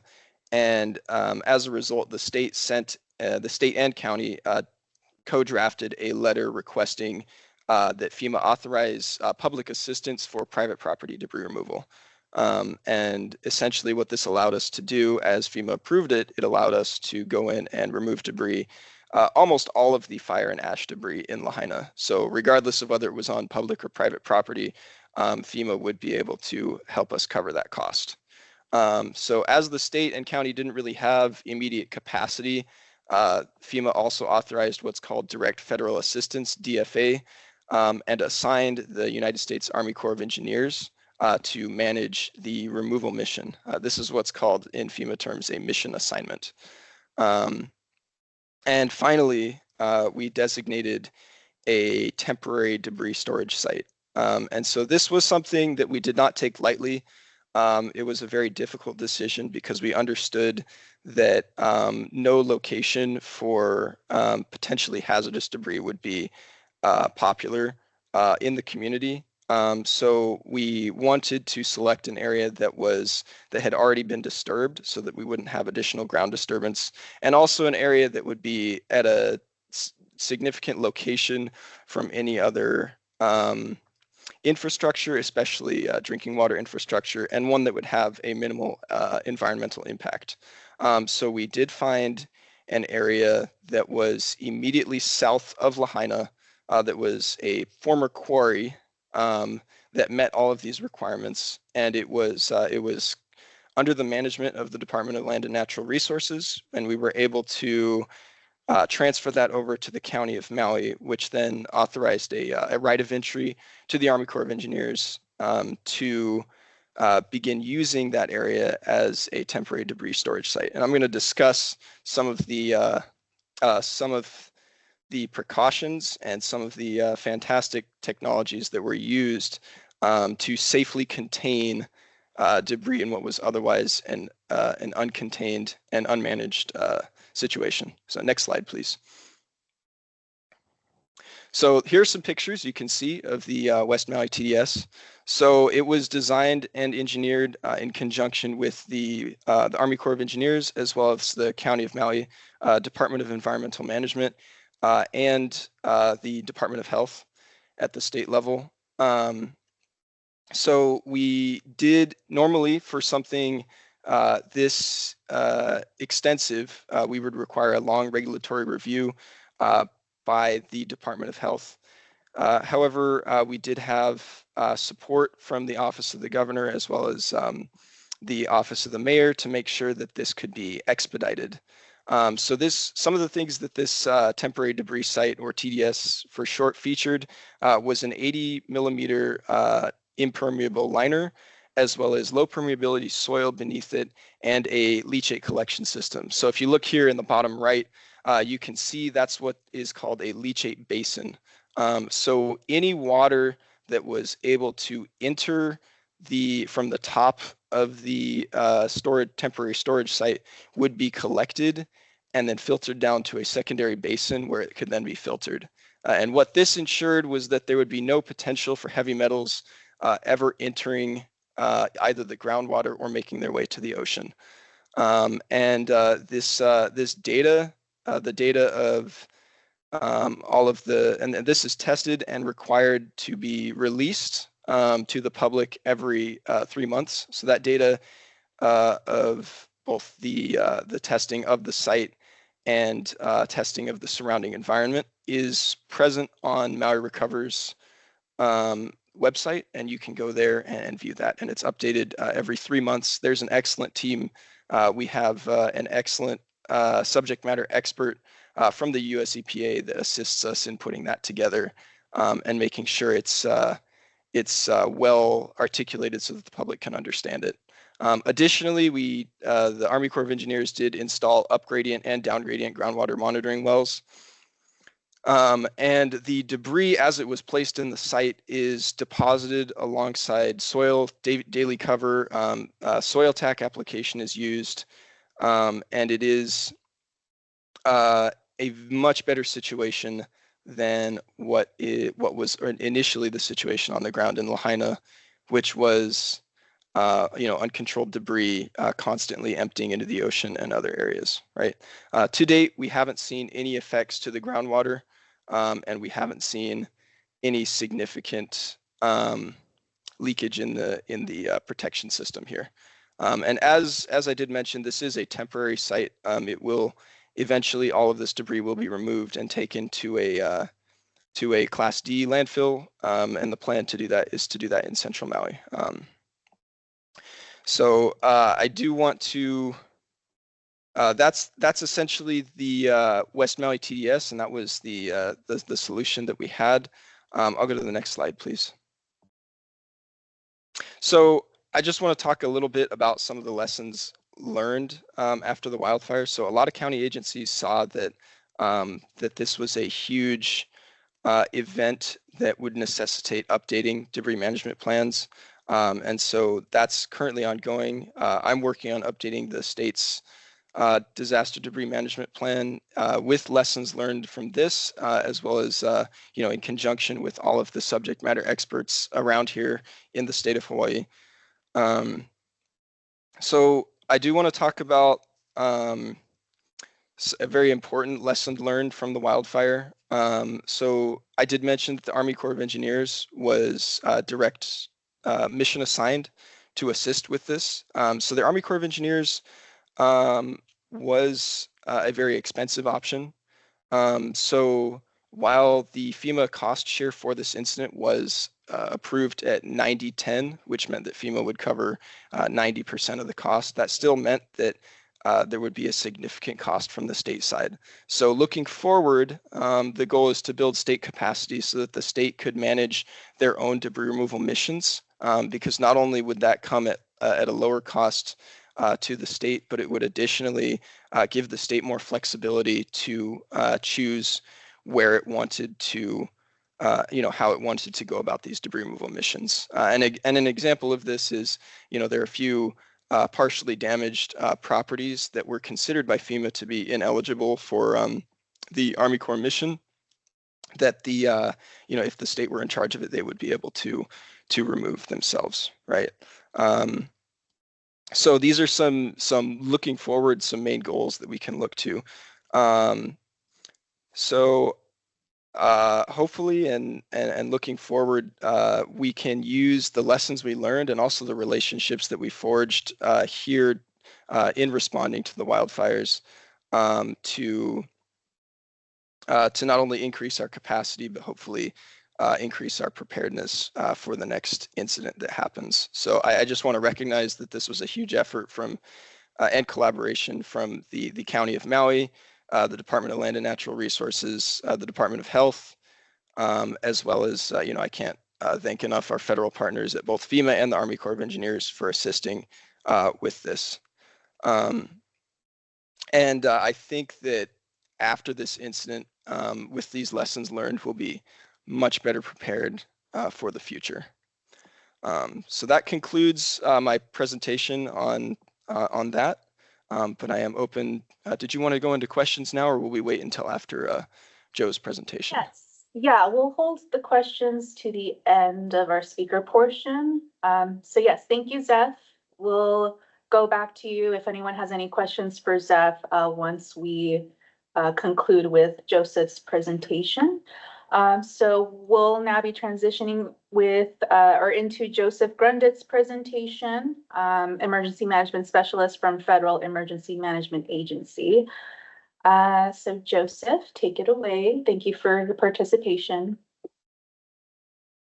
Good morning, all, and I certainly appreciate the opportunity to share my experience. I really appreciate Zeph's presentation. As a matter of fact, his slides were so good. I do not have slides that would exceed his. So I've been told to prepare for a 10-minute talk, and so there will not be a slide on this for my section. But just a little background from where I'm coming from. I'm an Air Force retiree. Spent a lot of time in Hawaii prior to working with FEMA. I've been with FEMA for 5 years. In that time, I've helped either perform or manage debris removal in 10 different events. 52 out of the 58 counties in California have had federally declared debris removal operations take place in the 5 years I've been with FEMA. And that's not mentioning, states like Colorado and Arizona, even Washington State, which in the last 2 or 3 years have had a remarkable increase in wildfire debris, where we are able to take templates that we were established, in California and use those around the country and helping states come up with their own debris planning. Obviously, it's not just wildfire, but we've also done a lot of tropical storm and flooding events in the last 2 years. So a lot of the things that I'm about to say, kind of have multiple legs on them, and they look differently depending on what kind of disaster has occurred.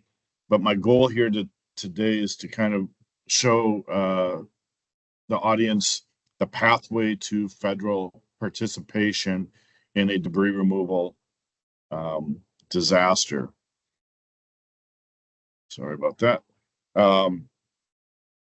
So from the FEMA's point of view, as Zeph's already it's been mentioned twice before here, we are restricted to requirements that are built into the Stafford Act.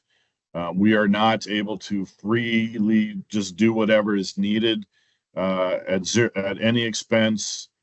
We have a very strict series of guidelines that guide the applicant to receiving our assistance. A lot of that requires a lot of pre-planning. FEMA does not just come in and take over any event. Even if you may hear stories in the news about FEMA coming in and being responsible for everything, Stafford Act requires us to approach things in a tiered response manner, meaning that we come in after a state or territory has identified gaps in their program, or where capacities or pardon me, sorry about that, either skill sets or quantities. It may be that an applicant has the capability to remove substantial debris, but just not 1 million cubic yards of it. So we would be able to come in and fill those gaps. But that requires a lot of blue sky work by the applicant. That requires management and constant blue sky maintenance. Let me start off by explaining one of the initial phases that all states and territories, even the tribes of the nationally recognized tribes, have to go through the same process. It's called the THIRA SPR model. THIRA stands for Threat and Hazard Identification. It's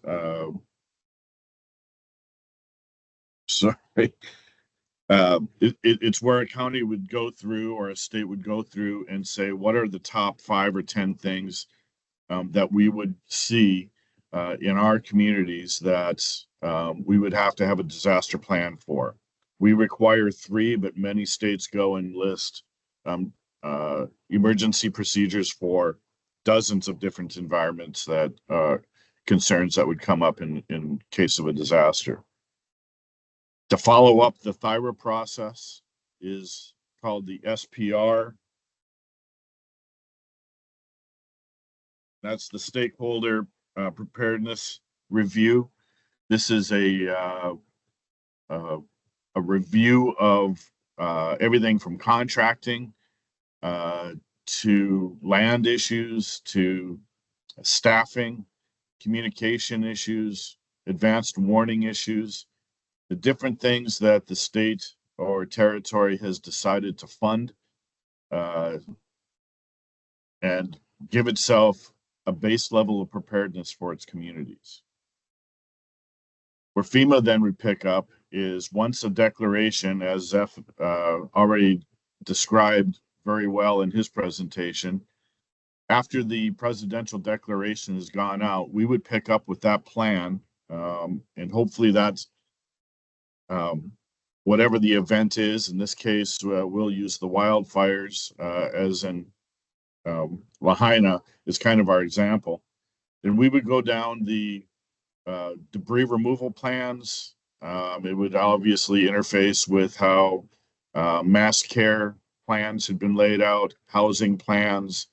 We would see how they all are mixing, how they are all operating from the state level, and then we would start to come in and fill gaps or provide extra capacity that was not, naturally occurring in the state's plan. One of the things we do in the blue sky that would, what this would look like in the blue sky is for the last 2 years, we've come to Honolulu and performed a debris workshop with HIEMA and the counties. We would present a scenario. Typically, the Corps of Engineers helps us build a scenario of likely events.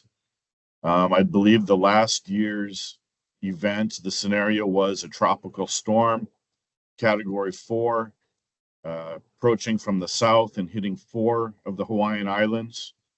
And from a debris perspective, our portion of it was, we estimated that 1.2 million cubic yards of debris would be generated from a storm like that across 4 different islands. So our workshop would go through the different scenarios that the counties, starting with the state, how the state would deploy its assets, how would they interact with the counties, how would the county's debris removal plans interact with HIEMA's expectations?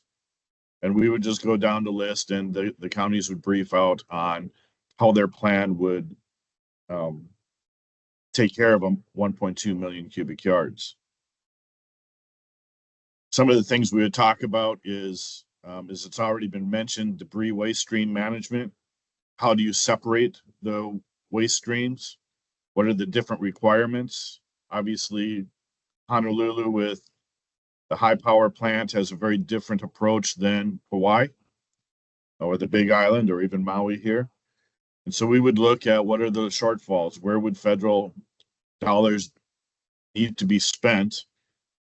And we would go down in an exercise format and try to answer those questions all the way from collection all the way down to disposal. Some of the things that we identify that we try to, on the FEMA side, prepare to bring to a community. Some of our big ticket items, as Zeph already mentioned, is our contracting capacity. It would not be realistic, for instance, Maui having a population of somewhere around 180,000 people, that they would have in their capacity $1 billion to clean the debris that we're seeing generated by the wildfires last year. And that's kind of where we're at right now, roughly $1 billion debris removal project. They did not have the capacity to get rid of the lithium ion batteries, as Zeph has already talked about.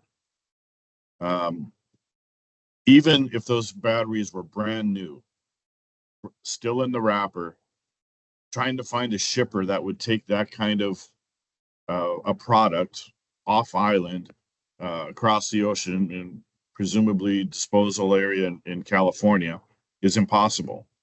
Most shippers have not accepted lithium ion batteries unless they're part of a larger piece. It's very difficult once they're damaged to find ways to get those off island safely. So on the federal level, we started 2 years ago, based on some of our findings in California, a task force specifically for how do we handle lithium ion batteries. EPA kind of stood it up. Obviously, California Office of Emergency Management was highly involved in that. And they were able to help guide the process with what we learned in California. And what happened here in Lahaina just months ago was the culmination of many years of blue sky planning, previous event after action reporting, and working groups that take these issues and come to a solution that's viable, efficient, and ultimately, will save much destruction from the community that's already suffered so much. I wasn't going to mention this, but the comment came up earlier about the plastic bottles and coming from emergency water supplies. We did take a different approach at this. This is a similar thing that we found further out in the Pacific in the territories. American Samoa, they don't like single-use plastic water bottles any more than anybody else. It's a very difficult thing for them to dispose of. And in these smaller communities, we were looking for different ways that we could assist the community. And one of the things they said is, hey, if we just had a generator at each of the wells, we wouldn't need emergency water. And when we looked at our warehouse, we had, I don't know how many single servings of water we had, but many hundreds of thousands of bottles were there. And after much analysis under a blue sky scenario, we were able to determine that, yes, we would not only be able to save the disposal problems of getting rid of all these bottles after they were used, but we actually expedited the recovery process by getting that clean water pumping through their pipes, potentially months sooner by a little bit of blue sky planning, getting these generators in place. They have a very insecure power grid system there. And this, the proverbial killing multiple problems with one solution, was something that we were able to help coordinate from the federal side, get some funding out there, and certainly help the applicants that have very unique debris issues further out in the Pacific, many, many miles, thousands of miles of isolation, come up with solutions that fit them best. So that's kind of the blue sky portion. Going into an actual event, and Zeph has already done a really good job of kind of laying out how our footprint emerged and evolved in this mission. There's a couple things that we have to mention that don't usually get mentioned in the press. We have to work under the Stafford Act rules, which says these are temporary expenditures. We really pushed the envelope on this in Lahaina. That temporary debris site that Zeph showed pictures of is built to Cat D spec. That's on the verge of, being something that we would certainly not be able to do that in very many other locations. That is very close to the ineligible portion of what we're allowed to spend Stafford Act dollars on. There's some very unique things in Maui that not only the historical Hawaiian Kingdom, the very unique ecosystems that are in the water there, the huge political pressure from the community. We were able to kind of move this in this direction, but it took a lot of time and a lot of money. And that money is going to be, cost shared to the community. We would like to be able to put everything on a spaceship and ship it to nowhere, or to snap our fingers and it would all disappear. But the reality is, if we don't have a plan for this, and if we don't have money set aside in blue sky, this becomes exponentially more expensive and more time consuming in the case of the event. One of the things that we learned in California that kind of amplifies this is we had a very difficult time getting mobile homes properties into the debris program as Stafford Act was written back in 2020, because they were labeled as commercial entities. And when the disaster came out, one of the limitations we had was that we were looking only at private residence debris removal. Well, the number of, in the Nevada Sierras, this was a fairly underserved community. It was already a community in decline, a very elderly community. And mobile homes were a large portion of Paradise, California. Over a third of the homes, and a third of the homes for the most underserved people in that community were mobile homes. So our after action said, we did a bunch of analysis on this, and if we were able to modify our approach to mobile homes and prioritize clearing that 30% of Paradise, California earlier in the mission, we could have shortened the housing mission, which was, in that case, probably 3 or 4 times as expensive as the debris mission.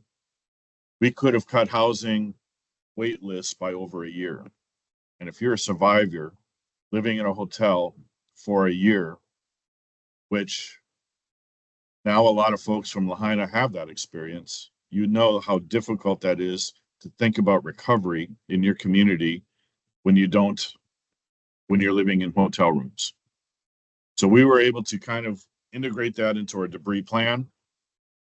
When I say we, it was more realistically, it was California and the county, Butte County, were able to integrate special activities for trailer parks in Sierra Nevada counties. That allowed us to integrate that into our THIRA and SPR process that I talked about in our blue sky portion. And so now next disaster, we'll be taking a look at their existing plan, which already has cutouts for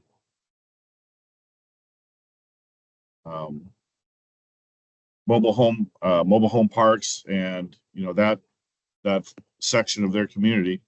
And we're going to be able to move at twice the speed that we were in 2020.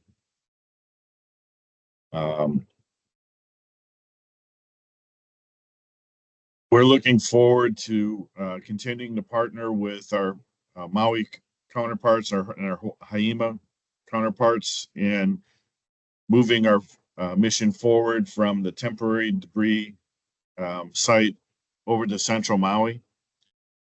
One of the things that we're going to be able to take away from this for the next disaster, as Zeph has already alluded to, is the importance of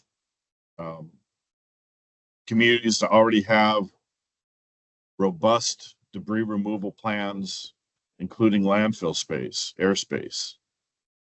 If you look down at Guam, the mission I just came from after Typhoon Mawar, they were 2 years ago able to expand their landfill to have 75 years worth of airspace.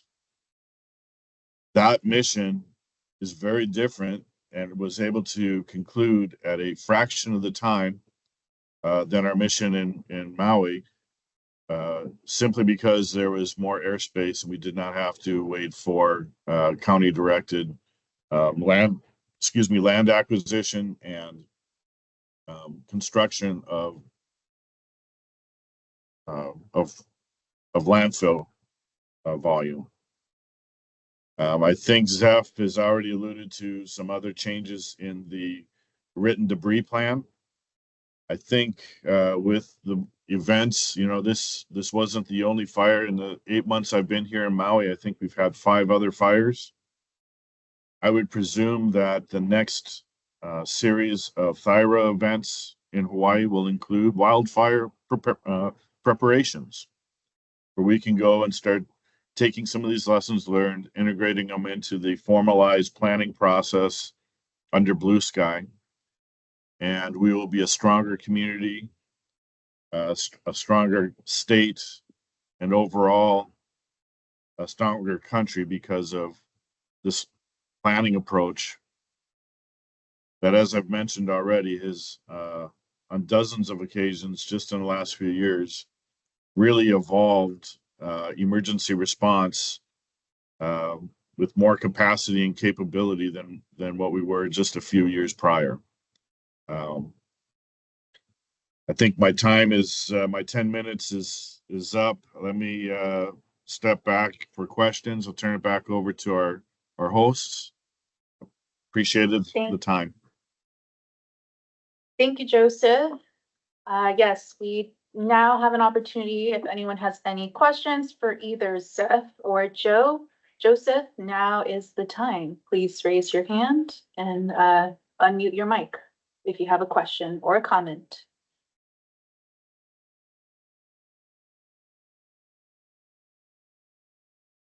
Christine. Are you going to take guests first, or do we just jump in? Why don't you just go ahead and then we'll follow up with Michael. Okay, I have a couple of questions, but first I would like to comment on Haima's logo. You got the hurricane, you got the tsunami, you got the lava, and then you got the bright rays in the background. Very optimistic.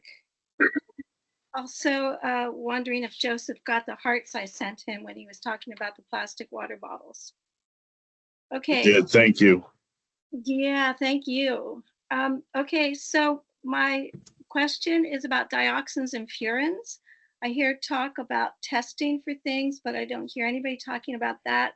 I have asked this question of other people before, and they maybe were not so knowledgeable. It seems like nobody's testing for that. Dioxins and furans are the byproducts of plastic, burning plastic. And so I hear terms like other hazardous materials or other substances. And I would like to have specific mention about dioxins and furans because they do come from plastic or any other compounds that would come from burning plastic, because then that feeds back into loops where we're talking about reducing plastic production and consumption, and that helps strengthen those policies. So I don't know if I should wait for an answer to the question I raised, or should I just So put I all my can, questions? we can discuss that. That's an excellent point you bring up. So dioxin and furans were tested. We did test for them in amongst the ash in Lahaina, and that testing is publicly available on the Department of Health's website. I'll try and find a link. Hopefully, I can find one before this meeting closes. And I can send that to you. But there were negligible amounts of those detected in the ash. It was far below action levels for that. Joe, did you have anything to add on that? Yeah, thanks, Seth. You know, from a very pragmatic view, wildfire in Lahaina was, you know, the primary way of getting rid of not only some of the pieces or chemicals that you're talking about is incineration. And what we find in some of these fires is, especially the ones that are weather fueled with high winds. You know, you saw the pictures of the melted aluminum. Many places in Lahaina, the glass melted. That's putting the fire at approaching 3,000 degrees, 2,800, 2,900 degrees. An incinerator that would be used to incinerate this type of waste, you know, would be burning at a lower temperature than that. So I think we were very fortunate. You know, it's hard to talk about being fortunate after an event like this, but an event like this burns a lot of those concerning materials almost as cleanly as an incinerator would. You know, lead. You know, we're always concerned about lead after events like this. Lead-based paints. You know, that evaporates at 960 degrees or something. So that is, you know, it didn't go off to nowhere. We know it's in the environment, but we found much less lead than we thought, than you would think of, especially in a wildfire that wasn't fueled by 80-mile-an-hour winds. That super oxygenated combustion took a lot of that out, at least in this case. There's other cases where you have just a house fire that didn't have the super oxygenated wind, didn't have 80-mile-an-hour winds helping fuel it, but that's obviously still a bigger concern. But as Zeph mentioned, we test the entire property on a 3x5, 3 foot by 15 foot grid system. If we pop hot for any of these, any of the battery of chemicals that we test for, including heavy metals, COCs, then we would come back and rescrape, and that would be considered hazardous material and taken to a lined, you know, our TDS, or finally when it's permanently disposed of in a lined landfill. So we look at this, it's concerning to us, and we do take steps towards it. I guess that's my point on this. And luckily in Lahaina, it's proving to be less of an issue than what we were originally fearing. Thank you. Okay, thank you for that. My next question is, who has the contract with Oahu, the city and county, for the debris removal? And it's mostly, I'm curious, like, what kind of certifications or qualifications would you have to be able to get that contract? I will, I don't know if there's anyone present from the city and county, so I'll wait to see if someone from there can answer that question. Otherwise, I can answer that. Okay, I don't see anyone from city and county. So that contract is with City and County Environmental Services. They have a contract with I believe it's DRC Disaster Services. And I believe you would be able to access, I don't know if how you'd be able to access that, but I would recommend starting with a Freedom of Information Act request, a FOIA request. Okay, then my final question, I do have questions about lithium ion batteries, but I see Mike there, so I'm gonna let him, I'm gonna punt. I think Mike's gonna ask about the lithium ion batteries or comment.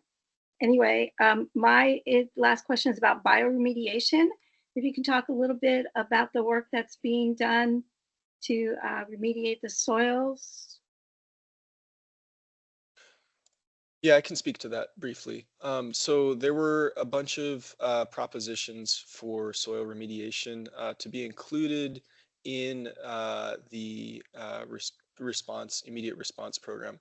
And most of those really were not considered to be eligible for FEMA public assistance. And therefore we couldn't really fund those through a government program. However, there are a lot of private nonprofits engaging in projects like that.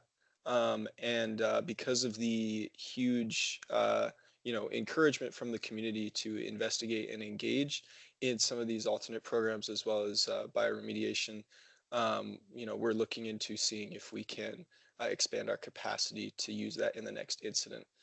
But for this disaster in specific, we didn't have any planning before that, because the main planning and effort to make something like this work needs to happen before an incident, because that sort of thing can take a very long time. Hopefully that answers your question. Well, so just to clarify, you're saying that any kind of strategy that you would employ after a disaster would have to be in the disaster preparedness plan. It could be in a disaster preparedness plan, but really for the state government and the federal government to do something like that, it hasn't really been included in like funding for those things have not really been has not really been allocated, if that makes sense. So for example, so FEMA through public assistance will allow us to perform debris removal, and then they can reimburse us or directly fund a mission to remove that debris. And there's also a bunch of other categories of public assistance, like emergency protective measures, and then there's permanent work that could be done, such as restoration of roads and bridges and water control facilities. And that a lot of that focuses more on infrastructure. And so, from an emergency manager's perspective, our goal is to restore the infrastructure.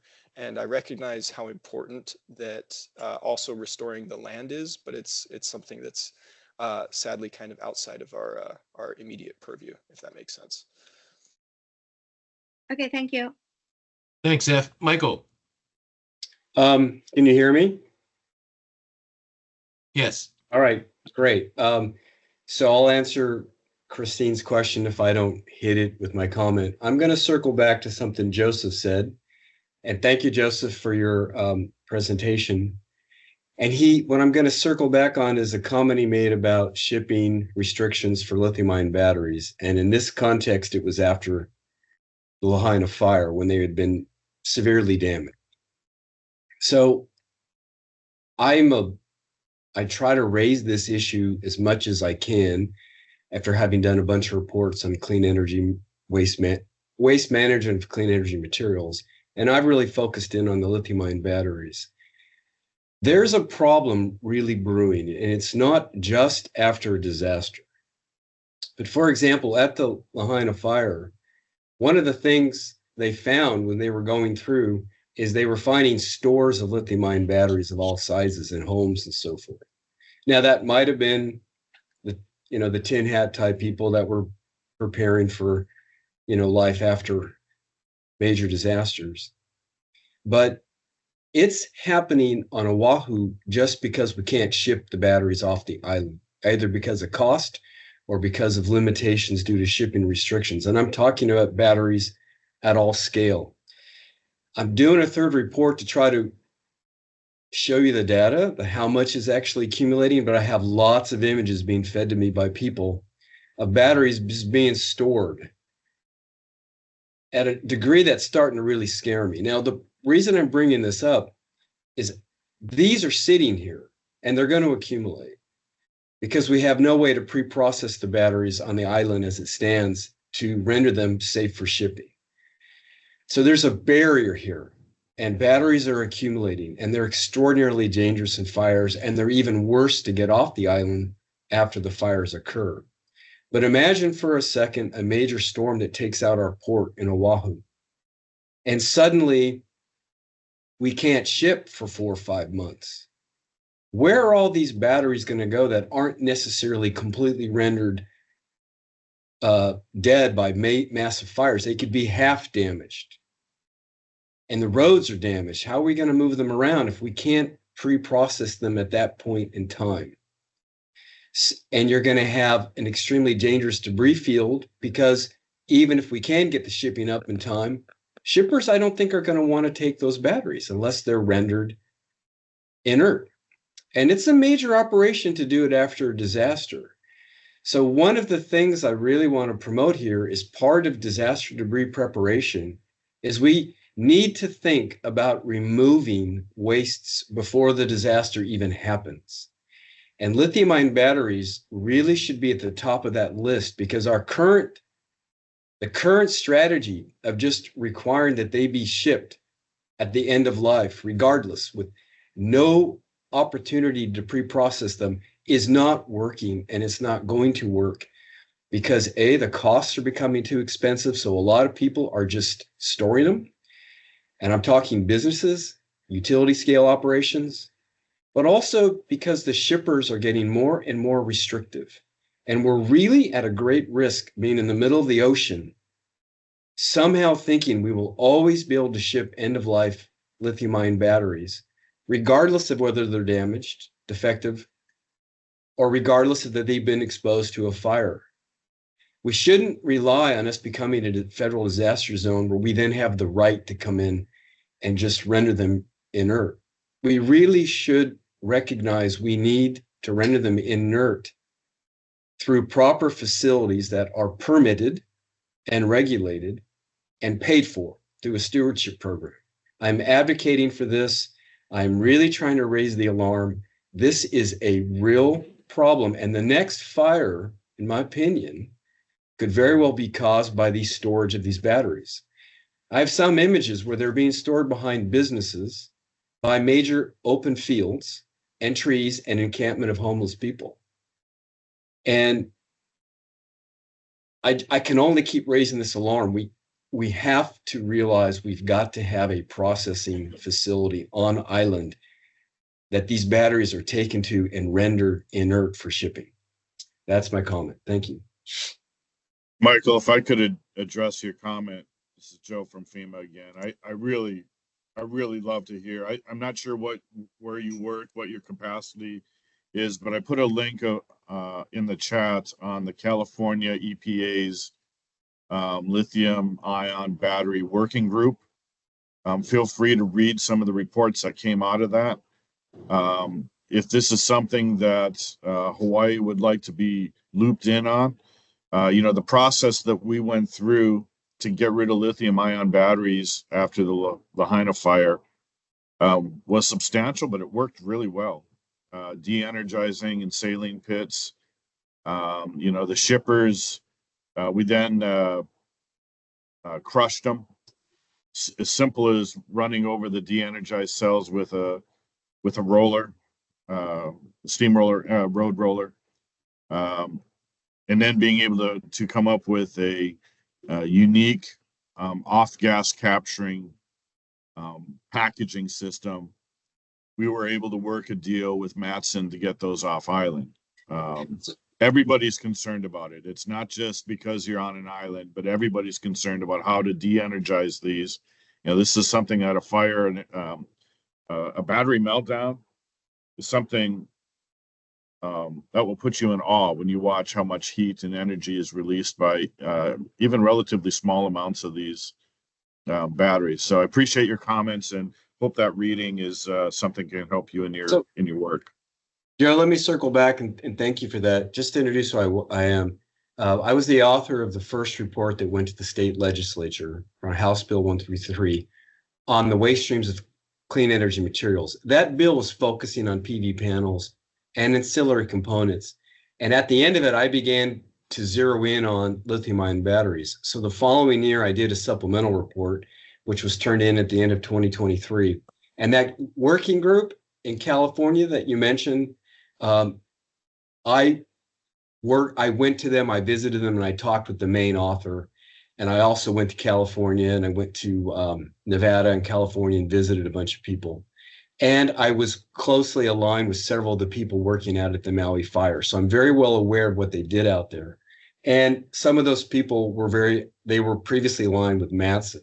And so I couldn't agree with you more. So I really appreciate you backing it up. And what I'm doing now is another working group where I'm trying to get data to show how many batteries are coming into the island and how many are not. So I can back up all the images that I'm getting, because all the people I've worked with throughout the island, a lot of them are starting to feed me. They're sending me videos and pictures, because there's a lot of people on this island who have not been able to get through any ability to process these things. They're getting very scared. And I'm aware that we have in fact, I helped write a proposal submitted by the Hawaii State Energy Office earlier this year to put in a pre-processing facility. That's kind of like what you just talked about. And we were going to use some of that data in a full proposal to justify it, but we didn't get invited. So thanks, and I will follow up with you if you don't mind. Thank you, Michael. Thank you, Christine. Are there any other comments and thoughts at this time? We're at the bottom of the hour. What we'd like to be able to do is take a 10-minute break, but we want to make sure that the burning questions have been presented. All right, and not seeing no other hands or questions at this point, let's go ahead and take a 10-minute break, and let's come back at 10:40. Hello, everyone, and welcome back. We will now be transitioning into a comparative analysis to evaluate what other states are doing to manage disaster debris. Most of these states do depend on the federal government for disaster debris management, as we saw during our presentation from FEMA and as we'll be discussing throughout this presentation.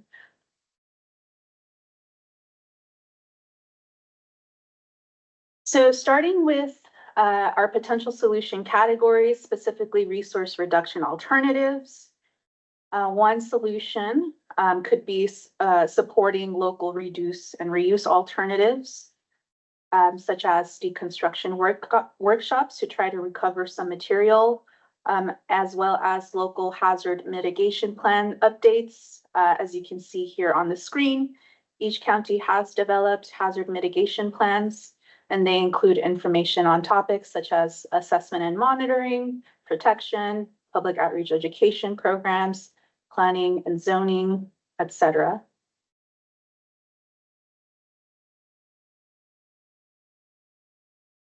The US EPA has also conducted some resilience and natural disaster debris workshops in the past for the purpose of establishing a common understanding of what it means to apply life cycle approaches to disaster debris.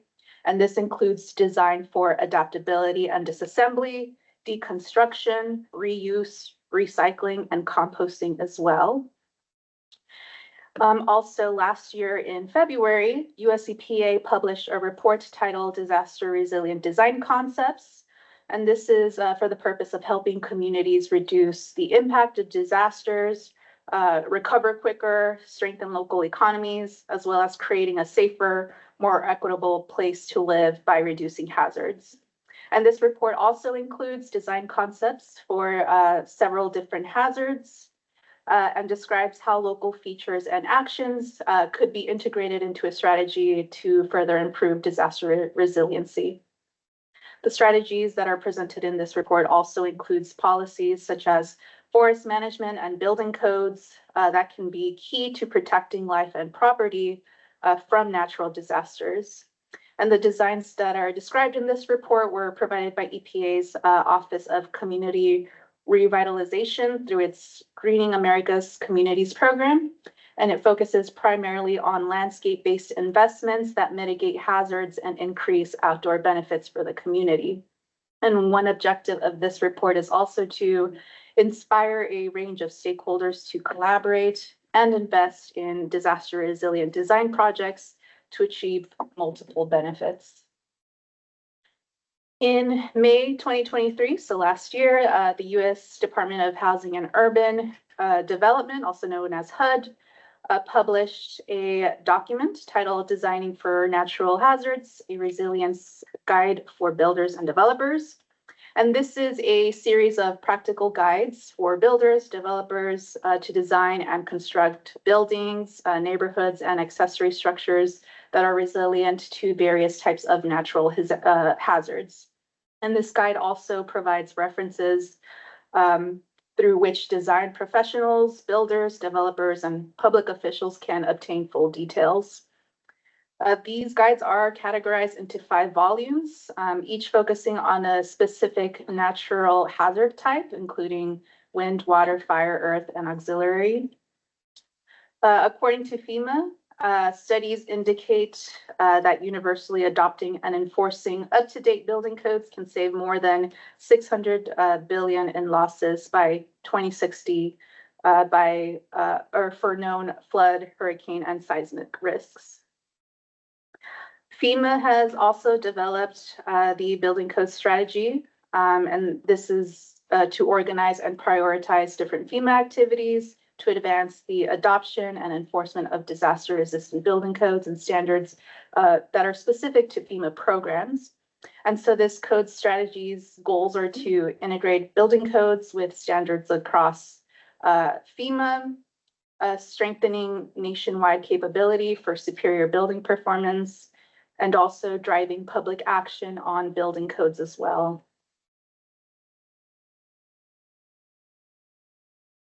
Some of these resource reduction alternatives might look familiar. We presented a couple of these during our C&D task force discussion or task force meeting. So starting with bamboo, when properly treated and engineered, it can be highly resilient to earthquakes as well as strong winds. It's also a fast-growing and renewable resource. Green roofs are another alternative to conventional roofing materials, and they do provide several benefits, such as reduced temperatures, and as a result, reduced energy consumption by lowering the demand for air conditioning in buildings. Additional benefits include reduction and filtration of stormwater runoff, absorption and filtration of CO2 and pollutants, and in some cases, it can also serve as a recreational green space for communities as well. And these, as mentioned, these systems help manage stormwater and also improve building insulation, which contributes to resilience against flooding and extreme temperatures as well. Rammed earth construction involves the compression of natural raw materials such as earth, chalk, lime, or gravel to create durable walls. This material has a high thermal mass, which allows for heat absorption and storage, making it energy efficient. It's also highly durable and resistant to moisture, wind, and other elements as well. As previously discussed, for resource reduction alternatives, US EPA has conducted resiliency and natural disaster debris workshops in the past, and this is for the purpose of establishing, again, a common understanding of what it means to apply life cycle approaches to disaster debris. And this includes design for adaptability, disassembly, deconstruction, reuse, recycling, and composting. In California, the Governor's Office of Emergency Services does have trained staff designated to provide technical assistance to support grant applicants with maximizing disaster funding and speeding recovery in affected areas. Their staff also provides support with the development of local debris management plans as well. The state of Minnesota's Department of Public Safety also has a dedicated website focusing on disaster recovery, and this includes local and community disaster recovery resources, which are essential in outreach and education. Their website also has a disaster assistance programs reference guide, and this includes information pertaining to federal, state, and local disaster assistance programs that may provide recovery assistance to communities and residents following a disaster event. The guide also has some links to additional information about each program and sponsor. And the website also has a debris management plan guidebook, which has step-by-step instructions for developing effective debris management plans. And the guidebook also includes important information on key topics such as staff roles and responsibilities, as well as debris collection strategy, debris estimating, management sites, contracted services, debris removal, as well as mutual aid agreements and public communications. In Texas, the Houston Galveston Council has hosted annual disaster debris cleanup and management workshops since 2006. And these workshops focus on in-depth studies on different topics such as debris management challenges caused by staff turnover and how to overcome them. Other workshops include information on identifying qualified contractors and maintaining good contractor relationships. Other workshops have included topics on social vulnerability and social justice consideration in disaster debris management operations and public information tools to promote the message as well. Their website has lots of informational resources that can be used by local governments and partners to inform communities, residents, and other stakeholders before, during, and after a disaster debris generating event. So if you are interested, please feel free to scan the QR code. Other tools include graphics that can be used on social media and collateral, flyers and videos with instructions for proper methods to sort and set out debris. They also have public information and news release templates on their website, as well as tips for establishing a call center in an event of an emergency.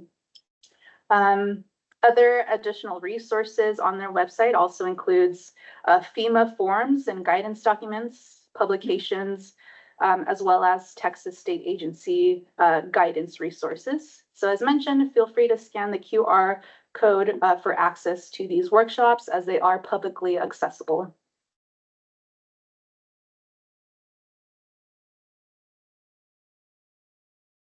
So now going into the state and the individual counties, one potential solution regarding education and outreach would be, of course, to further promote local reduce, reuse, and recycling efforts. For example, deconstruction training workshops, as well as the development of audience-specific educational resources for homeowners and renters, businesses, farmers, etc. We also have another QR code here. As you can see, this will take you to MauiRecovers.org. So the County of Maui has established an official website for recovery efforts related to the August 2023 wildfires. This website also hosts several informational resources, including a dashboard of the U.S. Army Corps of Engineers debris removal cleanup status, as you can see here on the iPad screenshot. The National Disaster Preparedness Training Center at the University of Hawaii has in the past also conducted some management level courses and really to enable participants to identify debris management components, as well as best planning practices using existing plans and examples and case studies. One of the courses is in Management 460, Planning for Disaster Debris Management, and this course provides participants with knowledge, skills, and tools necessary to develop pre-disaster debris management plans for their own communities. And the goal of this course is to enable participants to outline a disaster debris management plan and recognize special consideration when planning for debris management in the event of a disaster.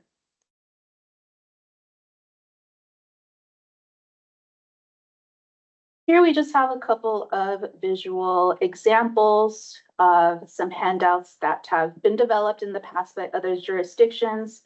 And these contain just some general guidelines on post-disaster debris removal guidelines.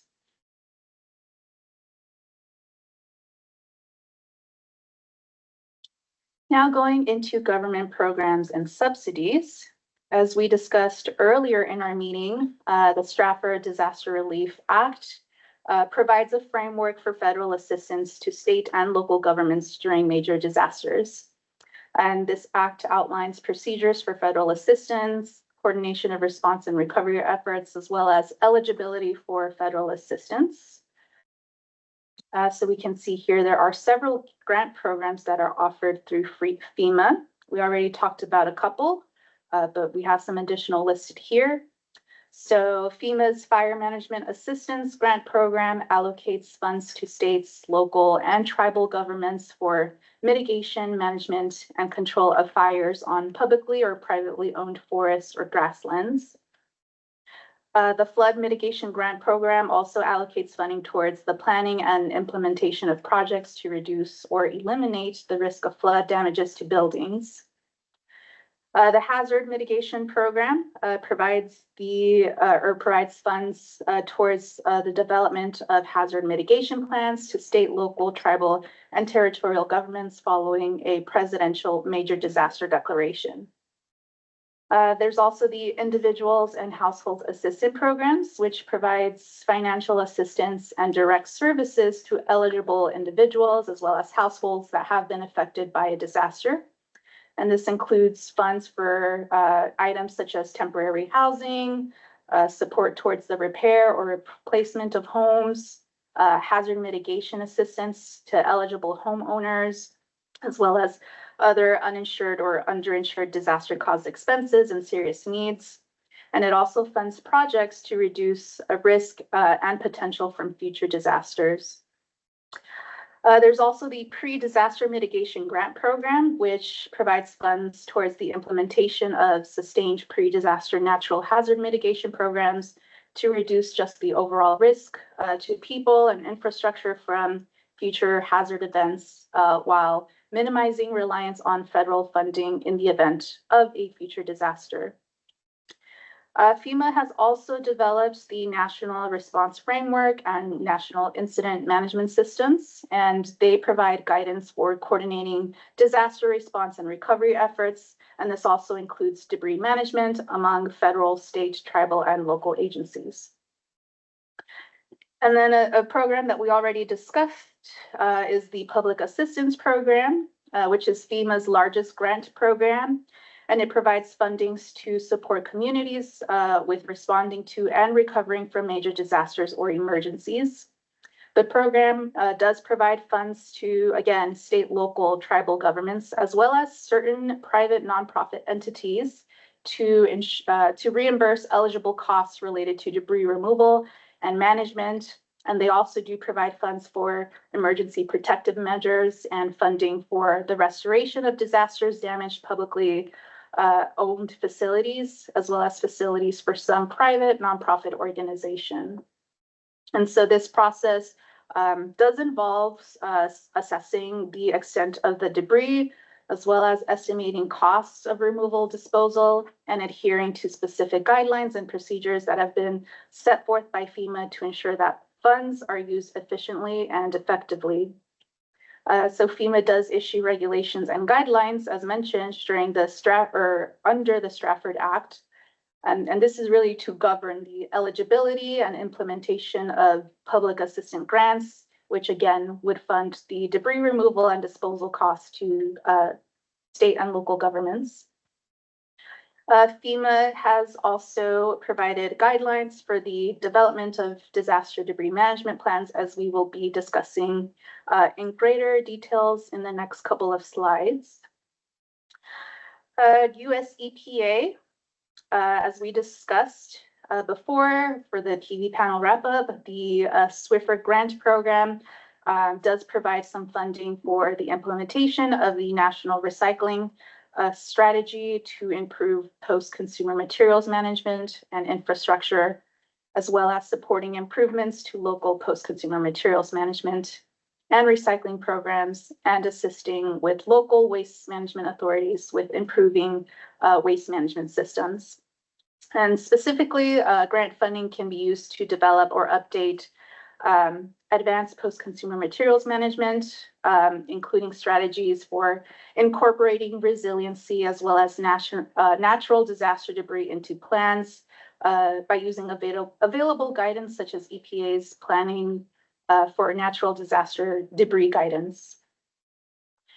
Additionally, you can access here on the QR code the EPA's disaster debris recovery tool, which is an online resource that provides information on the hazardous material removal process. And this does include an interactive mapping tool with 12 types of recyclers and landfills that manage disaster debris. The tool has expanded to include data for all 50 states and includes over 20,000 facilities that are capable of managing different materials that may be found in disaster debris.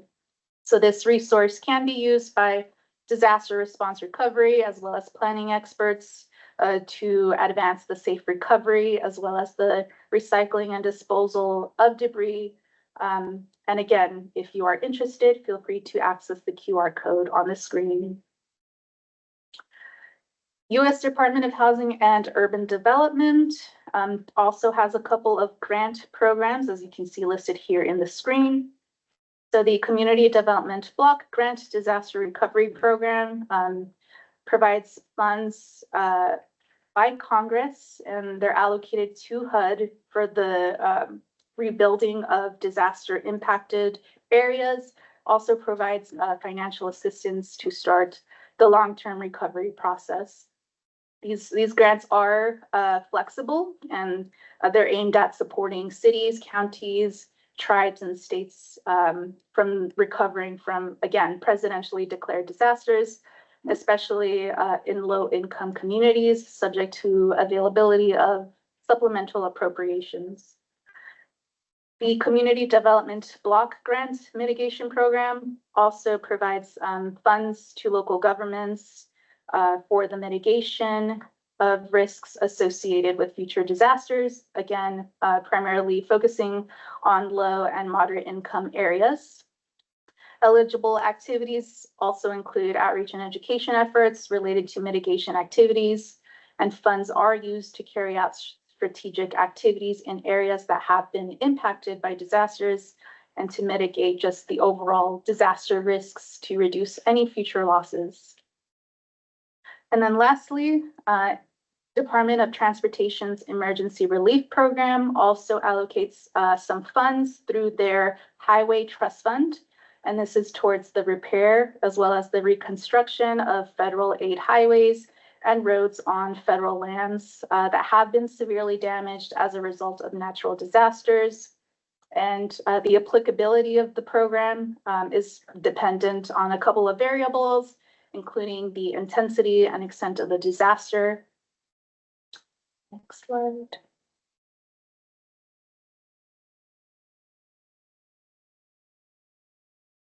As mentioned throughout this presentation, HIEMA plays a central role in coordinating disaster response efforts across the state.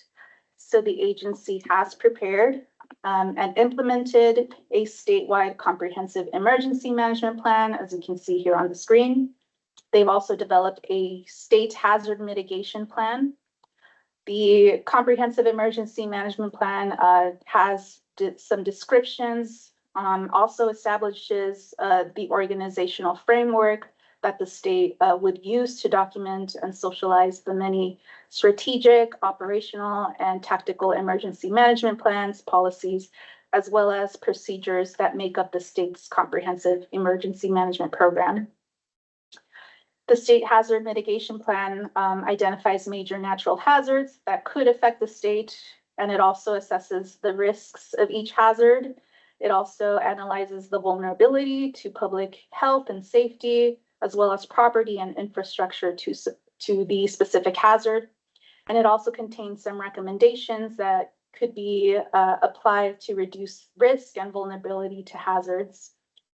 The state has also developed a statewide emergency operations plan, and this includes or establishes the shared framework for the state's response to and initial recovery from emergencies as well as disasters.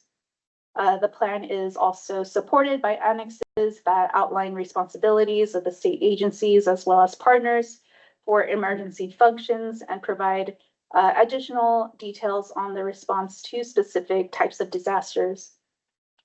And in addition to these state's plans, the state has also developed a guidance document for disaster recovery preparedness here in the state of Hawaii.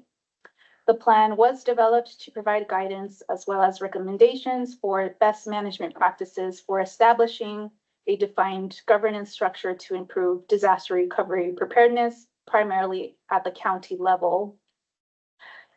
And in Hawaii, as we discussed during our baseline conditions discussion, Hawaii Revised Statutes, Chapter 128D-2, addresses emergency as well as disaster relief efforts, and it includes provisions for coordinating resources and assistance for debris removal and cleanup activities. And this regulation also states that money that has been appropriated into an environmental response revolving fund must be expended for response actions and preparedness, including removal and remedial actions.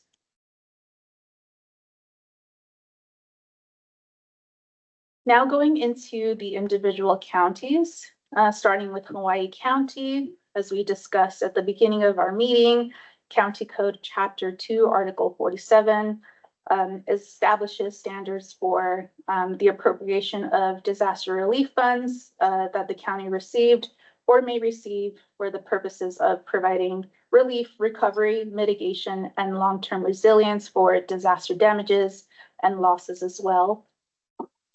City and County of Honolulu has prepared a disaster debris management operations plan to provide guidance for ensuring that disaster debris is processed in accordance with environmental regulations. And it was also developed to minimize the burden of existing landfills in Oahu, as well as providing a framework for the rapid removal of debris. City and County of Honolulu also has an annual solid waste fund, which allocates funds towards operation expenses, including administration, which directs and manages all operations related to disaster debris removal, among other activities as well. In Maui County, property owners, as Zeph mentioned, were provided with a couple of options for fire debris removal. So one option was through the Consolidated Debris Removal Program, and this is a government-sponsored program to support the cleanup of private properties. It does also require a destroyed structure of at least 120 square feet in order to be eligible. So property owners were tasked with completing a right of entry to allow the U.S. Army Corps of Engineers and their contractors to access the properties in order to conduct the debris removal activities. The county also has a second option, and this is the Alternative Debris Removal Program.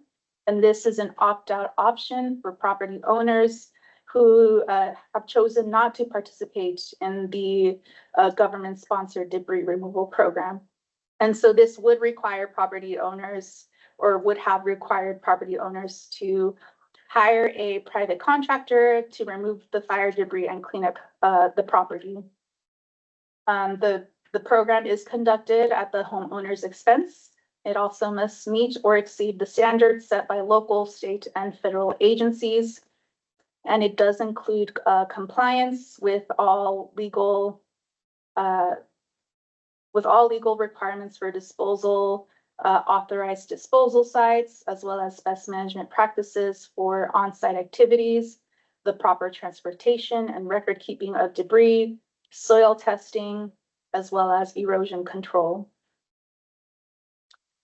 The County of Kauai has also established the Disaster Recovery and Mitigation Grants Program for the purpose of appropriating funds to jurisdictions in the event of a presidentially declared disaster.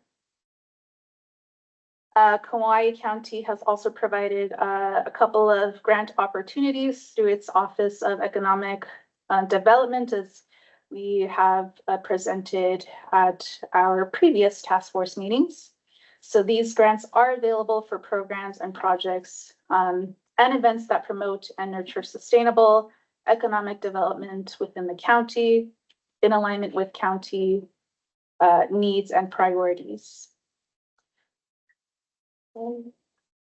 Actually, one last thing I wanted to mention is that the County of Kauai is currently developing a disaster debris management plan in accordance with FEMA guidelines to ensure that costs are recoverable in the event of a disaster. And we do have a clip that we will be sharing here.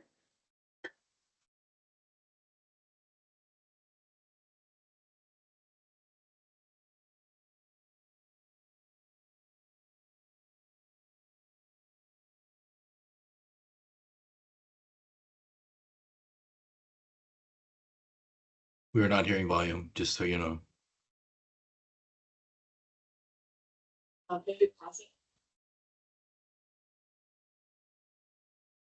Ramsey, I'm sorry, are you guys having trouble hearing? Yes, we are not hearing the volume, the sound. Oh, that's weird. Are other folks having trouble hearing? Like Christine, for example, could you hear the video? Nope, can't hear the audio, but there is captions. Okay, this is the technology that was giving us trouble before the meeting, was trying to get this video to play without blasting you with reverberations or nothing at all. Maybe we should just proceed with moving forward, watching the captions, just in the interest of time, because we're quite a bit over on our time. Matt, if you don't see like a really easy, obvious solution right there without. We can put the link to the video in the chat. Okay, I think that would be helpful. okay.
Thank you. So in the video, we've been mentioning a disaster debris management plan. And so disaster debris management plans really provide a guidance for the proper disaster debris removal. And so a few of the elements or the elements that include a debris management plan include an overview. Basically what the plan is about, events and assumptions that identify the type of disaster and the potential amount of material to be generated. Debris collection and removal. Does the plan have a debris collection strategy?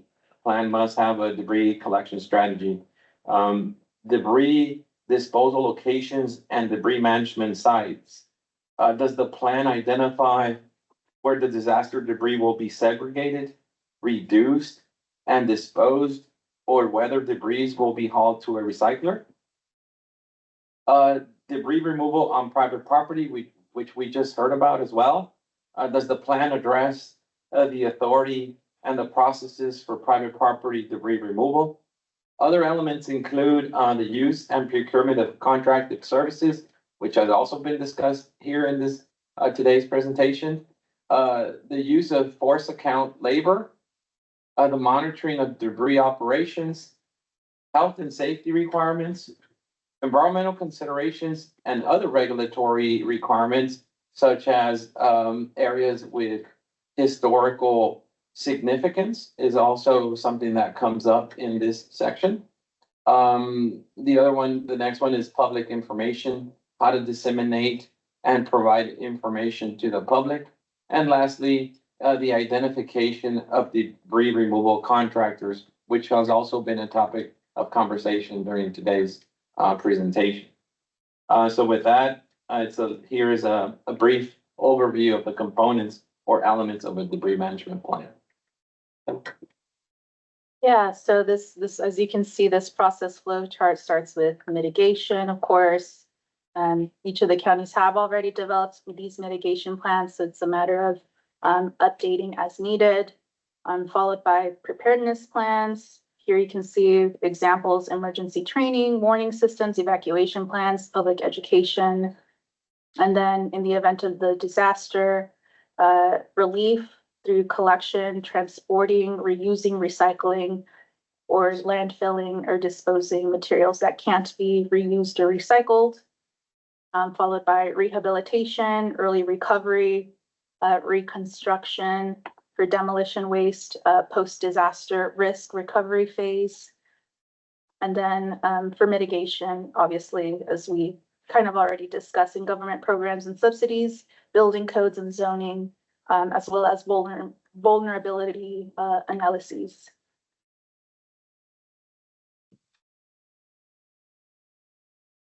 So for free market solutions, as you all can imagine, with disaster debris, it's a varied waste stream. So this requires diverse strategies and resources to properly manage such a mixed waste composition. So some of these free market solutions are relevant to some of the other topics that we've discussed, such as C&D, as well as organics.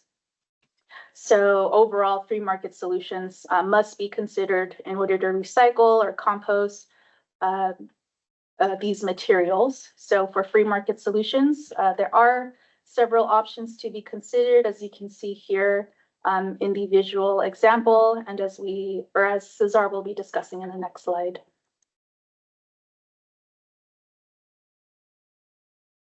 Yes, for example, the free market solutions, or as far as the management of organics goes, there are multiple ways of managing organics depending on how those how that feedstock is generated or collected. In terms for disaster debris, the most significant would probably be open windrow composting, followed by aerated static pile composting. In-vessel composting might be a possibility as we start getting into these more sophisticated systems.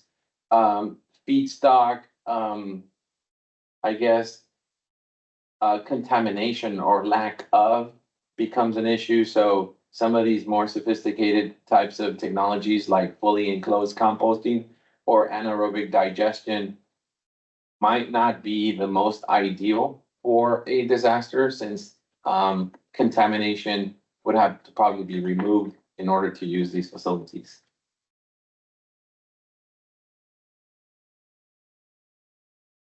Recycled aggregate can also be produced by crushing concrete and sometimes asphalt as well. And the primary market for this would be road base. So the use of some of these recyclable aggregates can provide benefits such as saving money for local governments, creating additional business opportunities, saving energy when recycled on site, conserving diminishing resources of urban aggregates, as well as helping local governments meet their diversion goals. And so for this one, the free market solution is really the need for C&D processing facilities where materials could be recovered. There is a great need for that in the state.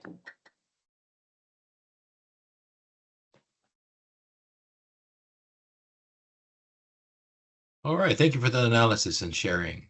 Once again, we come to a time in our meeting for thoughts and concepts from our public, those that are participating in the meeting, and thank you for your patience. If you have any thoughts you'd like to share with us, the material presented, please do so now. Thought to consider is what opportunities would you like to encourage to enhance the management of disaster debris, seeing what you've now seen today. Anyone from the community, guests, opportunity to share now.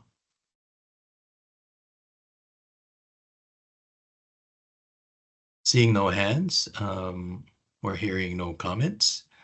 We'd like to open it to our task force members. Similarly, please share your thoughts, questions, or concerns. Task force? Christine. Oh, I try not to always go first, but okay. So yeah, to me, what's really obvious in all of this is that whatever capacity infrastructure we need to have in place to deal with disaster materials, we need to have in place anyway. So I think the most important thing that we could do is all come together, Department of Health, Recycle Hawaii, all the different county agencies, everybody that's concerned about this issue, and push for state legislation that would ban the taking construction and demolition materials to the landfill, period. Doesn't have to be during a time of disaster, just period. And what that does is that moves us into a system, gets us creating the capacity, building the infrastructure we need to handle those materials in the event of an emergency. Yeah, it's going to be a little bit different. There's going to be a greater volume. There'll have to be another level dealing with hazardous materials. But the most important thing that we could do is take that policy approach, take that approach now. You know, what's happening every day with just the demolition of materials, that's a slow moving disaster, but it's a disaster nonetheless. Construction, creating the materials, the building materials to begin with, has a huge carbon footprint, has a huge plastic pollution component to it. And then these materials just get broken down for like no reason and sent off to the landfill. There are statistics that show in commercial real estate, most of the development that happens, yeah, maybe it's 7-10 years later, the whole thing just gets all busted up because it's not, I don't know, cool enough, or, you know, you can't get a high enough rate per square foot for renting it. And there's just all of this overconsumption that's already going on. It's a slow moving disaster. It has a big impact on climate. Tackling that, dealing with that, asserting ourselves as a place where we care about this and want to do it, to me is the smartest thing that we could do. And the Swiffer grant, you know, what we're hearing about that, there's really not that much money left, and there's going to be a lot of competition there. So we might look to the National Clean Investment Fund and the Clean Community Investment Accelerator. This is a program with the EPA where they're leveraging EPA dollars with private investments. The EPA is really, really interested in supporting programs where the impact of construction and demolition and building materials on the environment is being lessened. So I think we're in a really good position to come forward. You know, the comment was made that building state capacity is a main goal. So the way we build that capacity now is just tackling the steady stream of construction and demolition materials that are coming our way every day. And then whatever we need to do in terms of the language we use to really link this disaster debris and the what's left over after a disaster to what's happening with the overconsumption of plastic. Sorry to say, I was not relieved, or I don't feel appeased listening to the discussion about dioxins and furans and them being destroyed. Clearly, the fire is not like this one unified force where every bit of it is burning at this 3,000 degrees or whatever needs to happen. And my understanding, how it's been explained to me, is yeah, there's really high temperatures. The chemical bonds that create dioxins and furans get broken, but then those chemical constituents don't go away. So as it cools, they reform. And so I think more needs to be done to understand the impact of plastic and the overconsumption of plastic and how it impacts disaster debris. I'm interested to know that they've been testing for dioxins and furans, but yeah, again, where are they testing? How are they testing? At which point? I'm not convinced that there's no problem there. So I think more should be done there. And then finally, I have a question for anybody that's still on from Hawaii County. And that is that at one point, after the Puna lava flow, there was a discussion, I was part of that discussion, Hawaii County, Reuse Hawaii, that there was going to be some kind of program where Reuse Hawaii was going to go and they were going to deconstruct. We heard a lot about deconstruction. Buildings, homes that were partially destroyed, or maybe they weren't fully destroyed, but they were now landlocked or lava locked. And I'm wondering whatever happened with that. Did we ever do that? Because one of the things that came up during that discussion was there really is a need for a facility to stage these materials. So somebody goes out, they recover the materials, you got to bring them back, you got to be able to take out the nails, you got to prepare them to get put back into the market. And I just wonder where that went. And finally, just to point out that that kind of program to me is the kind of thing that we could go to the EPA with and say, look, we want to invest in the capacity to handle these materials on an ongoing basis. Give us some funding.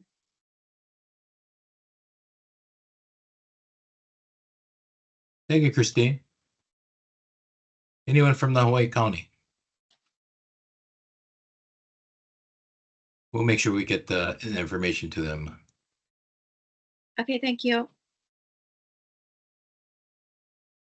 Any other comments from our task force members?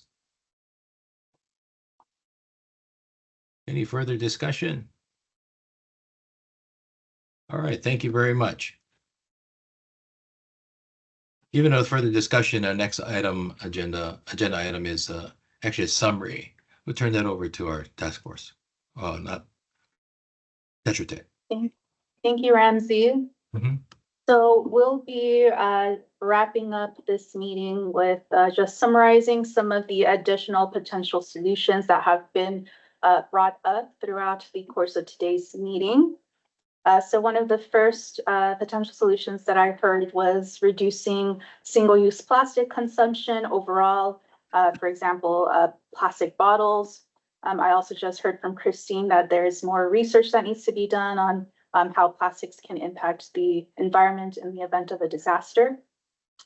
Another solution that I heard from others is adopting statewide level regulations similar to Kauai County Code 21-2.4, which again authorizes the collection of source-separated disaster debris in residential areas, and it also establishes sorting requirements as well.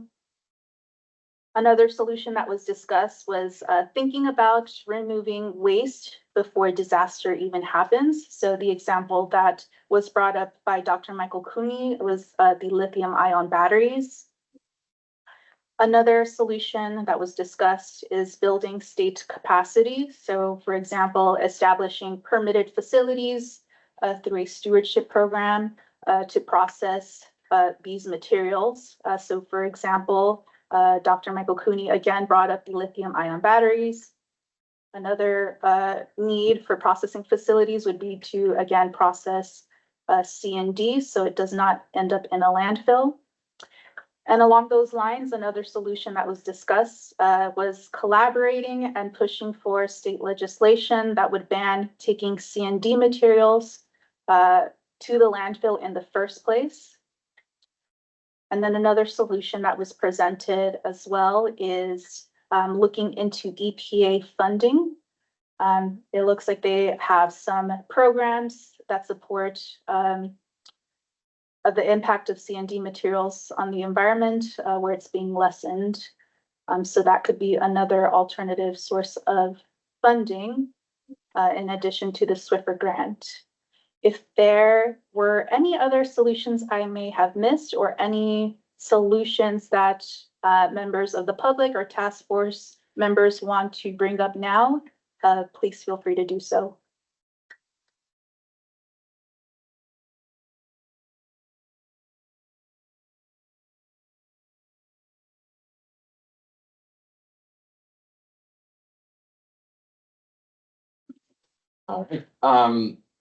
You can still provide in the next few days, I would say, anything that might come up.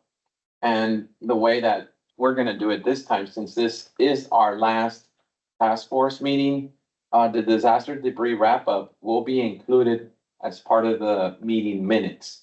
So in the meeting minutes, we'll have a section or an addition that will wrap up what he said I just provided, and if we hear from any others in the task force, we will add that in there.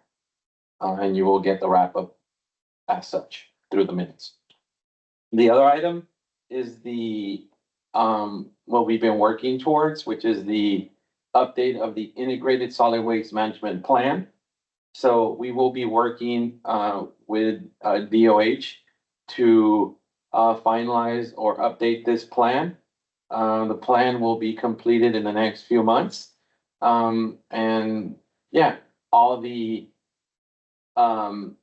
material streams discussed here, along with the suggested potential solutions and recommendations, will make it as will be part of the plan. So once that plan is completed, it will be available for others, including members of the legislature, to see how some of these ideas, goals are promoted. Thank you.